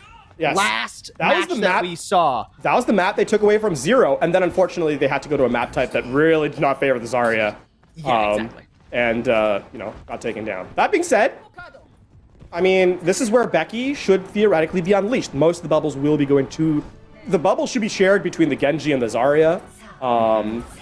Keep in mind, this is not the hotfix that is coming in where the Zarya bubble, that's... It's much bigger and takes more damage. The projected barrier, that is. Oh. Upset. Go back. Okay. That is 0 energy charge out of that. Yeah, that was not what Becky or Arpen was hoping for there. I mean, good discipline. Good discipline from FM. Nice rotation here, too. Really chasing down Slay. Can they actually catch up to him, though? Slay getting out of there. These Panthera supports are slippery. Slay and Develop, they don't want to get caught. Slay would rather circumvent the entire map, circumnavigate rather, than actually let this happen. And FM, after not getting those supports, are kind of like, well, where do we go now, guys? What's the plan? Also, keep in mind, there's only 4 players from FM here, because Gurio's on the Widowmaker way back. And not only did that push not actually open up the support elimination, Gurio did not get a line of sight onto Hidden either. Arpen is still really low charge here, though, so that's the one benefit for FM, but don't actually stay long enough. They almost got that first tick, and there wasn't much opportunity for Arpen to contest. Doc's repositioning to a place where Arpen is going to have more trouble pushing straight onto him, and FM have a bit of high ground control now, too. I mean, it's hard to walk up onto the objective against Docs, but this is taking quite a bit of time. Slay, once the shield down, will eventually peel out of there. A dynamite coming in. Oh, a little bump on the shield. Doc's the only one hit by that because of it. Oh, Gurio. Okay. Gets displaced from the high ground and then Hidden finds his mark. Now Slay and Becky trying to get on Slime in the backline here too. KHD having to do a million jobs. Keep Slime up, keep Yapping up. Ant Matrix, it's not enough. Oh, FM. They didn't quite get that second tick either. And if they get stuck here too long, if they get staggered too badly, this is going to be a scramble for time. Rio needs to get onto something a little bit more effective. Something more aggressive, right? I mean, yeah. Panthera are just playing so far back. Yeah. I mean, the question is how how effective is this going to be, right? At this point of the game, like, Nanoblade is up, you're gonna have Grab, you're gonna have Bob. Time is not here any further. Oh, what a shutdown! Becky assassinating KHD. No blade necessary. A teleport gets FM out of further danger, but damn. Wow. I mean, keeping in mind, right, that who are you going to hit? Like, keep in mind for FM, who is Shatter actually going to close out? Assume you trade the sound barrier for Nanoblade. Oh, here comes Becky. Only gets the immortality field and a nice TP to disengage, but not enough. Lining up, cut it all through at once. An affected slice for Becky. So here's now where things get really dicey for FM. They have Shatter, sure, but who do they close it out against? This grab is going to be nullified by the sound barrier, you'd assume.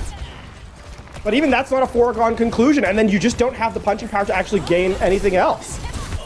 Oh, it didn't even force the grab. Really That's not even for the huge grab. Ante has to be invested.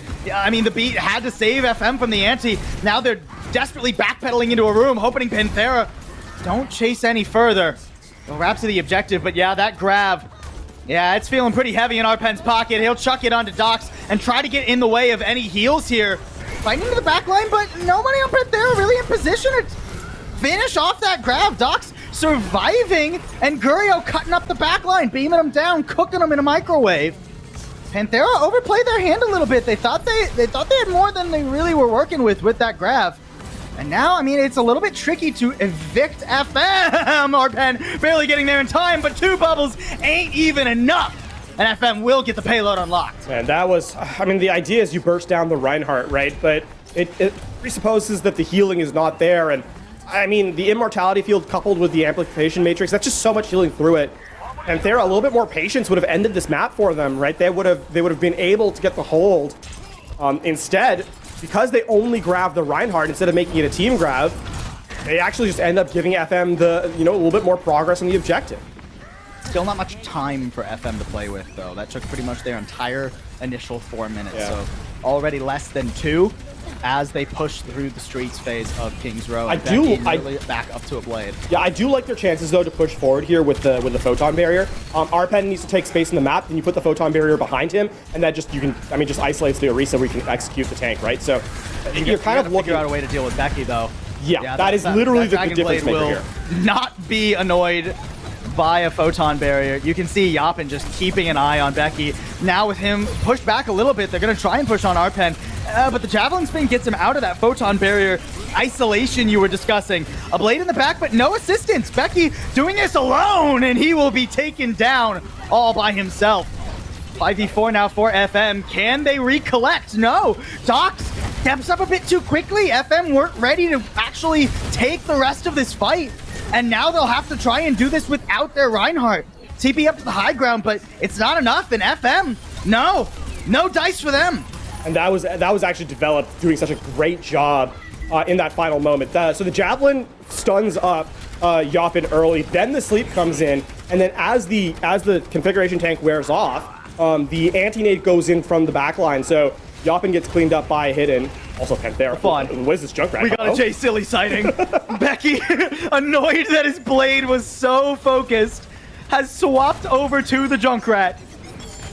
An artillery strike just, Yapin really trying to get rid of Develop after that last fight, but it's Becky who falls first. I mean, Terra Surge online, TP not taken either. Oh, that's that combo that we saw last week, but not able to get the elimination out of it. Arpen a little low, gets the nano, perfectly timed from Develop. Really a saving grace for Panthera here.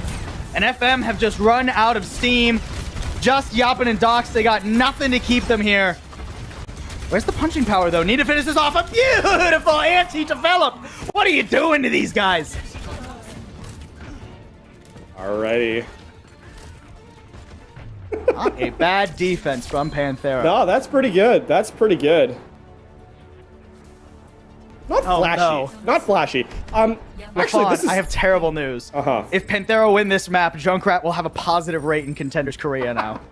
This is the... Okay, when was the last time we saw Junkrat? Even as a one-off, I cannot remember. Not in Contenders Korea. I don't. In the span of Overwatch, I think in the span of Overwatch 2 in Contenders Korea, we've seen it twice, including today. Yeah, I think we saw it in A-Sides qualifiers. Literally over a year ago. This has been a grind though for Panthera, and it's not certainly not a done deal yet. No, FM just need a really good first point hold.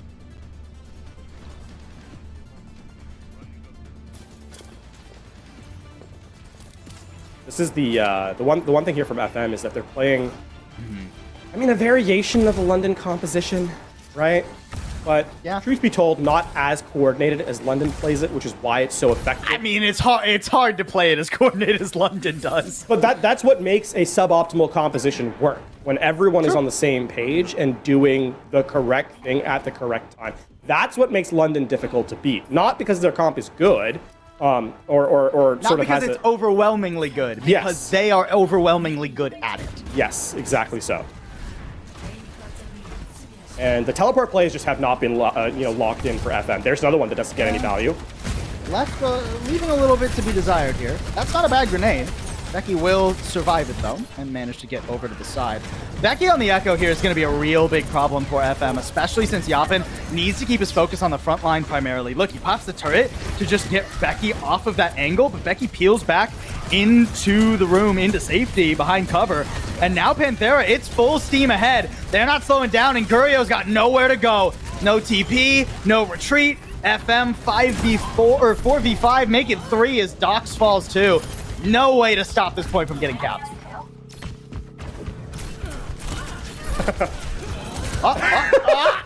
I was about to say, Becky made his name on Echo, at points as I get some of the best in the world, and then, sometimes things like that happen. Look, KHD, some of the best in the world. Oh, Gurio's counting his lucky stars that nobody was there to help Arpen finish that off. Oh my Look God. how scared FM are! Man, Arpen is up here with just 2 to back him up, and FM are full backpedal. I mean, the problem is that there's an uncontested pick here, the map's over, right? And it's not like this survive. is... They had to survive. They also have to deal with 5 minutes on the time bank. 5 minutes and a ton of ults coming up for Panthera. I mean, Becky's already ready with the duplicate. Give him the Earth Shatter, Becky. It'll be funny. Oh, that was a lot of damage, and Yapin doesn't have anything to do. All right, he's mad at KHD. He's like, I couldn't beat you on the Echo. I'll beat you on the Baptiste, though. No, that was... Oh, man. That was absolutely an ego duplicate. The immortality 100%. Field... The immortality field to say, you can do it, I can do it too. Man. Brutal. And I mean, even contesting this is going to be tricky now for FM. I mean, you teleport... Oh, look at what Arpen's doing. He's not going to let them. He's not going to let them. The Terror Surge coupled with the Artillery Strike. Yeah, doing it again. Oh, it's brutal. Okay. Oh, it does get Yapin. He couldn't get to the TP in time. Oh, my. I mean, Dox... slapped away. Denied by Slay. And yet another WAP win for Panthera. Up 2-0. Looking much more composed than we saw from them last week. Looking like the Panthera that we've come to expect over the years, right? A team that, at their best has some fantastic team play. I mean, that was a little bit of a silly round, it must be said, but here comes the truth, is that FM, that was their map pick. They lose it in, pretty decidedly. Now we head to, we head to Flashpoint next, and sure, it's FM's pick, but it does not feel easy from here, and unfortunately, a mirror of the last series is we now need to see a reverse sweep for FM to keep this one going. Panthera on the precipice of keeping their season alive. Yeah, I mean, Panthera with O2 Blast taking a season and being like, hey, we're just going to step to the side, let somebody else claim a title in Contenders career for once. Panthera are the longest standing organization in Contenders Korea, and it's not close. It'd be a shame for them to miss playoffs, so they'll just need one more map to get on the road to there when we come back from break.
Panthera really giving it to FM on that second map. Map 1, close.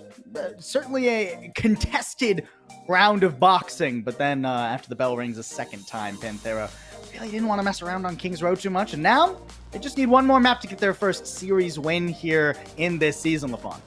The one upside if you're FM is that we move to Flashpoint next, right? Where it was close to control. Flashpoint, sort of a warped mirror of control, if you will. It's like what do you call it, a funhouse mirror version of it. And so there's an opportunity to make this one close again. I think this is where the big problem right now is that FM have consistently strayed away from what I think is quote-unquote favored right now. They haven't played the Zarya. They haven't played what they've played in the past, which is the Winston. They're running a Rhine composition.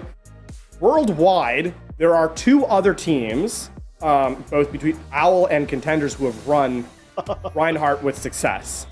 FM has not quite joined that group yet, so we'll see if they're able to do so as we get to Suravasa for map number 3.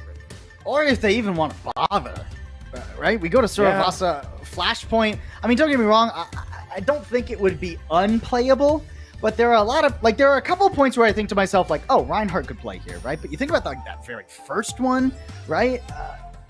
I'm not super convinced that the Reinhardt is going to be rearing its head again. Maybe we get more flashes to Winston or something else from FM, but if they do pull out the Rhine, they got quite a bit of work to do, because it is one of those things where unless you have that top tier coordination like you were talking about, LaFon, unless you're able to really get 100% efficiency out of the teleporters, unless you are exploding into the enemy team from angles that they could not possibly anticipate, it's tricky to make that comp work. It is less sturdy than the Orisa. And keep in mind, it's not like FM don't have coordination. We've seen it from them on the dive in games past. It's just a different beast entirely when you're playing on the ground-based characters that have to trust in a single ability to kind of move them around the map. You're not moving under your own volition a lot of the time. It is through the teleporter. So FM, I mean, they feel like this is their best chance at winning, so they'll run back to it. And I mean, again, after control, I understand why. But it certainly doesn't get easier. No compositional adjustment. It'll have to be a tactical one. But they do lose out on the pacing here. And they're using that teleporter much quicker and then speeding themselves to the objective first. Now they get to post up on this exceedingly long angle. FM have to get a teleport play to work here. They cannot hope to just siege all the way across. Look how much damage they're already taking, and Yapin falling so soon. I mean, that's basically done and dusted unless FM can pull off something very fancy, and instead they'll just disengage. This is the benefit of the Orisa versus the Reinhardt, where the Reinhardt has to choose what he's doing, right? Either he's shielding, he's dealing damage, or he's moving. Can't do them at the same time. Arpen just holds fort with the Fortify, with the Javelin spin, and draws just everyone's attention. TP up onto the high ground now. That's an effective siege angle, and Becky doesn't expect it. We need more plays like that from FM, but now with the shield gone, Dox, can you survive? Good immortality field to keep him up. The flip actually pretty much assured here as Panthera want to go for a quick disengage, but will FM let them? They try to chase. Dox still hadn't been fully healed up, though. He was barely leasing onto life as it was. Now, I mean, Panthera, it's a push and pull, an ebb and flow, and Panthera are trying to take the tide of the river with them. And they actually stay on the objective without Arpen, though. I mean, Becky will be back soon. That's a lot of damage for FM to try and step up, and Panthera are here. They will kind of get back in. The one thing is that technically the Reinhardt is faster to the point than the Orisa is. Can they take advantage of this exceedingly small window? Oh, Slime barely getting that sound barrier off in time. Almost echoes of Ajax there, but instead Becky falls, and FM get a very decisive win? Yeah, Arpen falls. Yeah, okay. A very decisive win before Panthera could fully coalesce. That was decisive with a question mark, though. And that's not ideal because it means that Panthera is in last fight territory as they swell to, I mean, a wealth of resources. So this fight is going to determine the outcome of this objective. The one benefit is that Gurio has point control, so the Photon Barrier can be used reactively rather than the proactive setup that Panthera will have to do. Keeping Dox alive is of critical importance, however. Here comes an artillery strike, just trying to stall Panthera. Yeah. I mean, they were all grouped up there. That could have been messy, but Panthera managed to sidestep it as they should. Hit it in! Oh man, he can't hide behind his team. Instead, Yapin finds him, tears him out. And I mean, Arpen just stoking damage on the objective right now. Do we really need the artillery strike, Becky? I feel like you could be putting more work in, or maybe you couldn't. Not when FM are on top of you and getting the first point under wraps. That is the benefit of having that point control, right? You get to play a little bit more reactively, a little bit more defensively. Actually, so the thing here is, if Develop and company can stay alive, then that elimination onto KHD might actually be a difference maker for this next objective. Look how weak FM are. They have to go back to spawn and give up space in the map. Yeah, actually, Panthera should get favorable first position on the objective. Yeah. Panthera, a little lucky, but a lot of skill. Is that enough for them to actually get this done, though? Can't afford to be going down 2-0 to start off Flashpoint. It's too hard to ensure a sweep, but Becky already laid down by the Earth Shatter, and Dox will finish it off with a pin. Ant Matrix not really going to do much for Panthera without Becky to whirl damage through it. Instead, Panthera just trying to hold on best they can. Develop taking a couple shots to the side of the head, though, and now Dox on top of him, too. A nice TP from Hidden to get him away, though, and Dox doesn't want to overextend into this. Eventually, Hidden falls, and slowly, Panthera, the dominoes, are going down. They will be sent packing after just a couple, 20% or so. And they'll have to find a way back in without really many ults. Dox is dancing on a razor's edge, but has made pirouettes happen so far. And Panthera, I mean, despite having that Ant Matrix in the fight, right, and the damage up as a result, I mean, FM, they play around corners, they play around walls, and they only give 20% away in terms of percentage. That is a big deal on Flashpoint with how quickly the points move. And on top of this, now, I mean, again, Gurio in a position where the Photon Barrier is in tow, will have point control, and it gets so much more difficult for Panthera to assail. Yeah, that attempted a deep TP, too. Just doesn't pull up anything for Panthera. They do get 2 ults out of it, so FM have used the majority of their defensive cooldown. Still a sound barrier in their pocket, though, for when this push fully comes through. Terror Surge will force the beat to drop. Yapin evades Arpen's Energy Javelin, too. Dox walking into the back line and smattering Slayer against the wall. But the trades back aren't favorable. Dox, he goes too far past his team, and FM needed him to sort of protect as he should. No, yeah, he'll go down. It's 99, though, for FM. It is 99, but they did not get the sound barrier. It's just the photon barrier that was taken away. And because FM invested in that fight, keep in mind, Panthera actually have a path to take this objective, steal this objective away, in fact, from FM. Keep in mind that when FM get back to this point, because of how slow fights happen in this meta, that it will be final fight on Flashpoint, right? There will be no further recontest. So a pick-off here is going to be of critical importance and could just end things right away. Gurio's already kind of low. Okay, not able to fully cut him off, but he gets KHD instead. Yeah, that Immortality Field laid down at your feet. Not necessarily the tool you would want it to be to avoid the artillery strike. You're still inside the artillery. Both you and the Immortality Field get blown up. That's it. It's a lesson learned the hard way. Yeah, and that's it. FM just realize they cannot take that fight again, and they'll just back up. So, such a cheap fight for Panthera, right? To go down from essentially 0 versus 99 to taking it away in one fight with one ultimate, realistically speaking, is tremendous. So, even though FM will be able to get back to this objective, again, they have a bad pathing to the point. And again, Panthera will have tools to contest them. The sound barrier means that FM can't just run in for free. They don't have the sustain required. Panthera trying to take advantage of the artillery right now. Oh, Yapin is slaughtered. He's turned into scraps and thrown on the pile. Panthera, excellent aggressive play from them, and now they'll finish it up, get Dox, get Gurio, and get this first cap. I mean, small victories for FM is that the artillery strike took the Ant Matrix and sound barrier, right?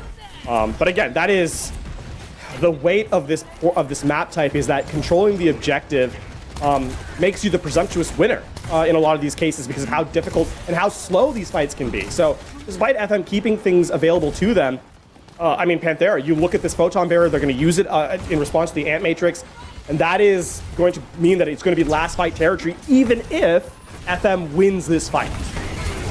Earth Shatter does lay down hidden.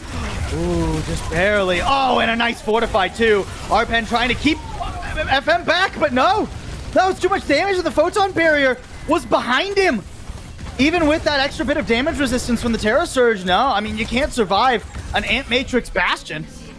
Right, but that's job done for Panthera, right? That was enough. They took 3 ults away from FM. That's Photon Barrier, Shatter, and Ant Matrix. That means that Panthera have to take the point back, and that will be final fight. 74% means that if the point flips, it will be a panic and reattest.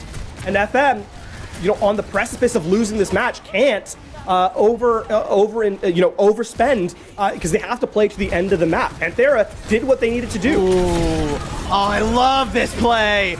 Sound barrier, I'm not 100% convinced it was necessary, but better safe than sorry when you're TPing into the entire enemy team. This is the critical fight for FM, right?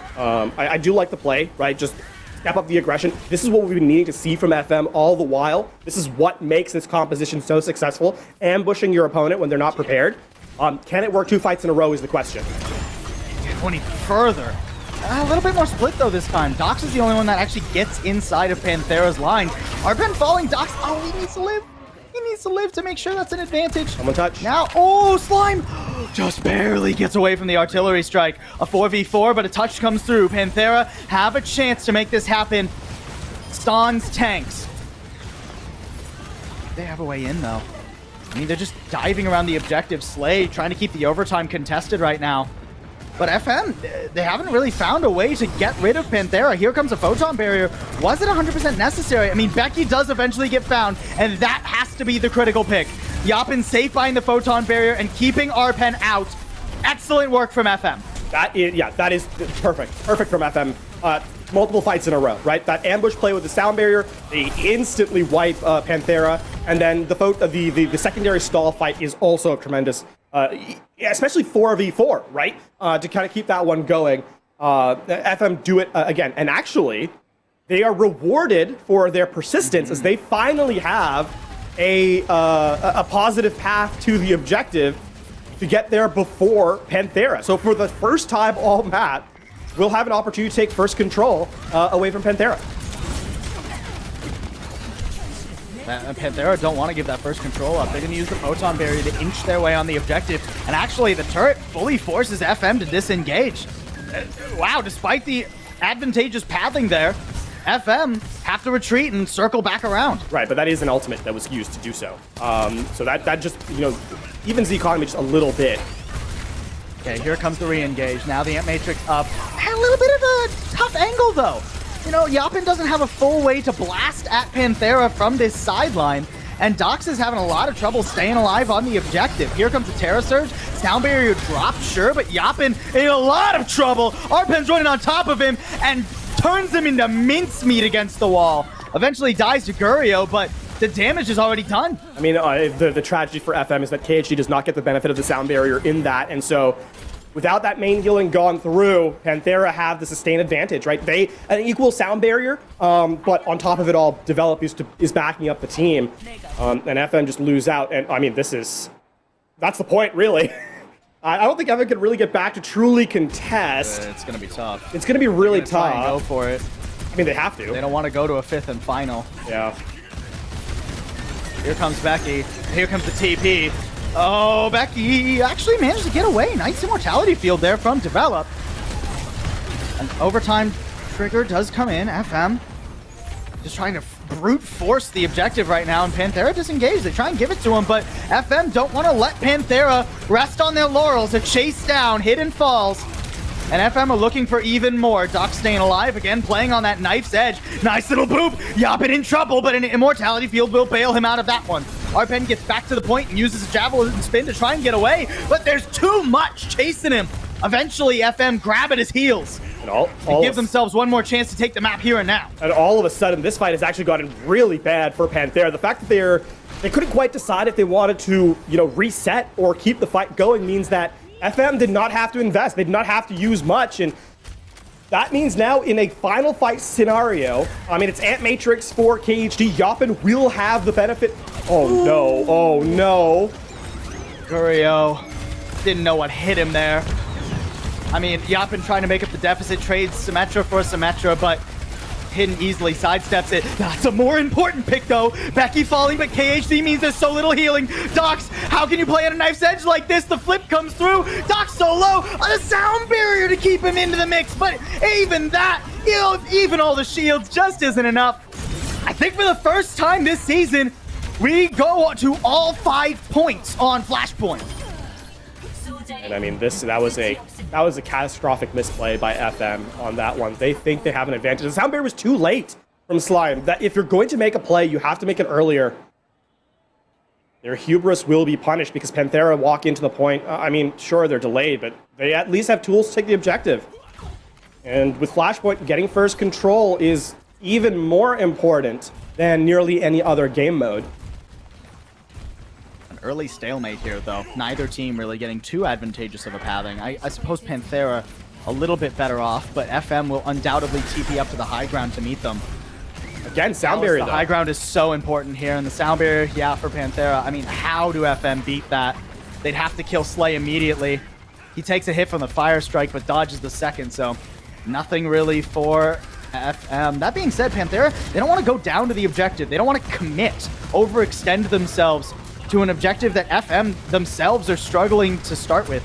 Panthera have the position of power right now. They'll let Slay try and pull members of FM forward. A TP into the back, the Terror Surge is a lot of damage, and KHD is done and dusted. Excellent work from Panthera to force FM's hand. Excellent work and a heavy investment from Panthera. So, True.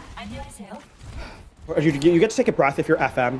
Kind of reassess the situation. Sure, you don't get the first objective or the first capture, but you do get the next best thing, which is Panthera over-investing in a fight where FM didn't have to use anything. 2 chances, though. And look how aggressive Panthera are getting now. Taking a page out of FM's book, but I don't think they know how to read this. Hidden, he needs to go back to school. I mean, that's the one thing Orisa's not quite as good at, right? When you get in close, the cleave damage just isn't there. Which is what makes that teleport play so deadly for the this Reinhardt teleport play from FM up onto the high ground. Slay, yeah, he didn't know where to go. Nice flip back here from FM, and pretty cheap too. Only the photon barrier to take this. Yeah, very, very cheap from FM. And on top of that, they actually give themselves, because they take it with like so quickly on that fight, they've given themselves, even if they capture, even if the point gets flipped again, they will have a recontest that is a genuine attempt. They won't have to make those haphazard switches. So they're actually in a pretty good position here on this objective. And Panthera, you can see how they head for the hills when the artillery strike comes out. They know it means that FM are looking to displace and disrupt Panthera. A lot of time burned already. Oh, Dox! I don't think he got much out of that shatter. I mean, he'll get the immortality field at least. That makes it harder for Panthera to approach. A heavy attempt at an investment, and another one here too, off the objective. Where's this Ant Matrix supposed to be shot from? What angle are you using here? Develop isolated a bit and against Yoppin, but Yoppin's so low! Oh no, FM, they didn't know what they were cooking. They didn't know where they wanted to go, and they give the point over to Panthera. Unless Dox can do something, but no, he's out of there. I mean, no, the discretion is the better part of valor here for FM. Remember, they do have an actual genuine recontest. And on top of that, Becky was oh no, Dox. Oh no. The most tragic possible stagger. FM, they were on the precipice of starting a reverse sweep just like Lemix, but their hopes are cut down so much sooner.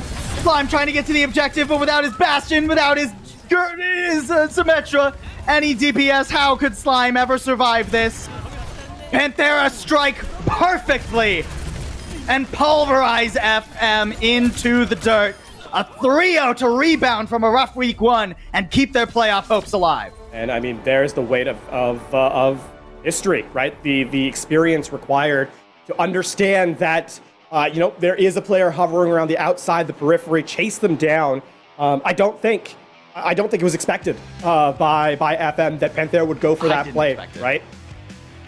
But that is what the difference of experience gives you. And with that will be the 3-0. Panthera Is it too little, too late? We won't know until the end, but it's the first step, at the very least, of keeping themselves in the conversation for a playoffs picture.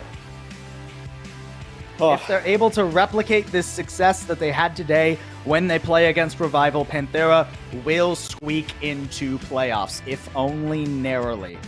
So this is the first step on a road for Panthera. Admittedly, I mean, you got FM and Revival. Those are theoretically the two most winnable matches in this group for Panthera. So they're not out of the running just yet. An excellent match from them today. Still some questions on the other side of things for FM. I think there were times where their composition looked really good today, and times where it still looks like they're figuring out all the different bells and whistles that this comp has. But on the other side of things, Arpen's figured out, hey, you can play Orisa. And that gets him player of the match. That does get a player of the match as he gets... Among, being really good on it. Yeah. Listen, we've been hard on Arpen this season for good reason. Arpen is a mainstay in this region, has been for a very long time, has made appearances, at all levels, has not yet quite expanded his hero pool in Overwatch 2 to the position where we can comfortably say he can play anything. But when given a chance to shine, actually has the tools to make it work, right? And finally gets off the Doomfist, finally gets off the Winston in this meta, and the Orisa actually looked quite competent today, and a big part of why Panthera were able to take the victory.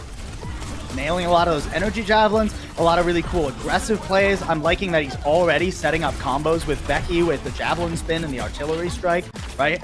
Good awareness on this character already from Arpen. And even though in the past Arpen's hero pool has been a question mark at times, he does pick up new tanks, at least with efficacy, right? Now, it'll remain to be seen how that Orisa does against some of the stronger teams, Poker Face, Dreamers, if they get to the playoffs here. But I liked what I saw today. I'm hoping for more of this. I mean, the final objective, right? The difference maker is the fact that Arpen was able to charge Docs down. In the end, right? And that's pulling things out of a hat when you really don't have anything is a big difference maker. So, yeah, congratulations to Arpen. Day.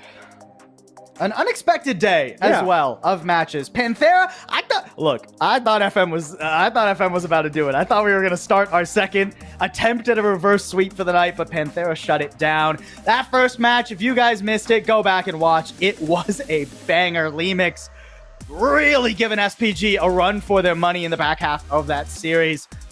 Pretty fun start to our second week of play. Hey, we didn't get 2 3-0s today, LaFon, so I'll take it. Well, I mean, coming in now as we're going to look at our group standings. SPG are the presumptive number one, but they are not going to stay there for long, I dare say. And despite being 3-0, man, that team has so many question marks around them. It's been a tough. It's a very competitive group B, right? Not quite as theoretically top-heavy as Group A has looked at times. Group B really cutting it close between all of these teams. I mean, even Lemix, right? Who, unfortunately, I do believe are now mathematically eliminated from playoffs. Even they had a great game today and look competitive at the best of their times. Tomorrow, I mean, these games are no less hype. We got Zero versus FM. Zero fighting to try and take on Poker Face for the first in the group. They need a win, presumably, against FM here today, and then they need to beat Poker Face in their last match. FM fighting to stay alive in the hunt for playoffs now that they've lost to Panthera. They'll probably need a win somewhere else, or at least some favorable map differential. And then Euphoria versus JNGK, where I kind of feel like anything could happen. Yeah, that's a game that, I mean, Euphoria is coming into the season would be the expected favorite, but JNGK has been a pleasant surprise this season, right? They, absolutely, a little bit of a retooled roster from the last time we saw them, and are looking very, not just competitive mechanically, but competitive in a team cohesion setup as well. So I'm excited for that game, right? There's some standout stars on Euphoria. I mean, I'm looking at that DPS core when they play their correct heroes. When we don't get Sunjin on Doomfist tank. But with that being said, I mean, so it's a team. It's a team of two tails on Euphoria's side, and just a solid up and comer in JNGK. I'm excited for that head to head and to see how they kind of perform, what their evolution has been like in the span of a week. And so tomorrow's going to be one you don't want to miss. Yeah, absolutely. And I mean, when it comes to Euphoria, right? This is a team that, you know, used to go by Rhodes, was in the Overwatch League knockouts as one of the Contenders teams, but didn't really make too many waves. But coming back into Contenders, you know, they get guys like Taejong into the mix. You know, Milifon, we really like that. Yeah. He's unfortunately too young to play in any of the Overwatch League tournaments, but when the dude steps up, he is insane. So I'm hoping to see more emphasis on sort of enabling him and Sunjin on the DPS. Yeah, keep in mind for Sunjin tomorrow. For Sunjin as well, right? Won NA Contenders last season. Has played in Korea in the past, right? It has a sub for the Seoul Dynasty earlier this year, exactly. Right? So I think Sunjin, when given the opportunity to play his role in a position he excels at, does really well. I don't think the Doomfist is that. I really don't. So listen. Obviously, they practiced it. It didn't look good. Doomfist still has not won a map yet.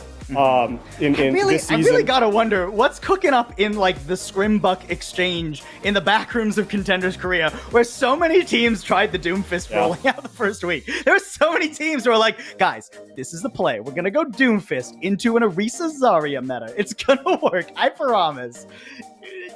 Not so much. Not so much. We're counting maybe more than a couple of objectives. I mean, we're counting fight wins on one hand when it comes to the Doomfist's success rate. So, you know, I'm never mind map. Still looking for the fight wins. That being said, it's been a tremendous day. Tomorrow's going to be even more exciting. Fantastic Overwatch all the while.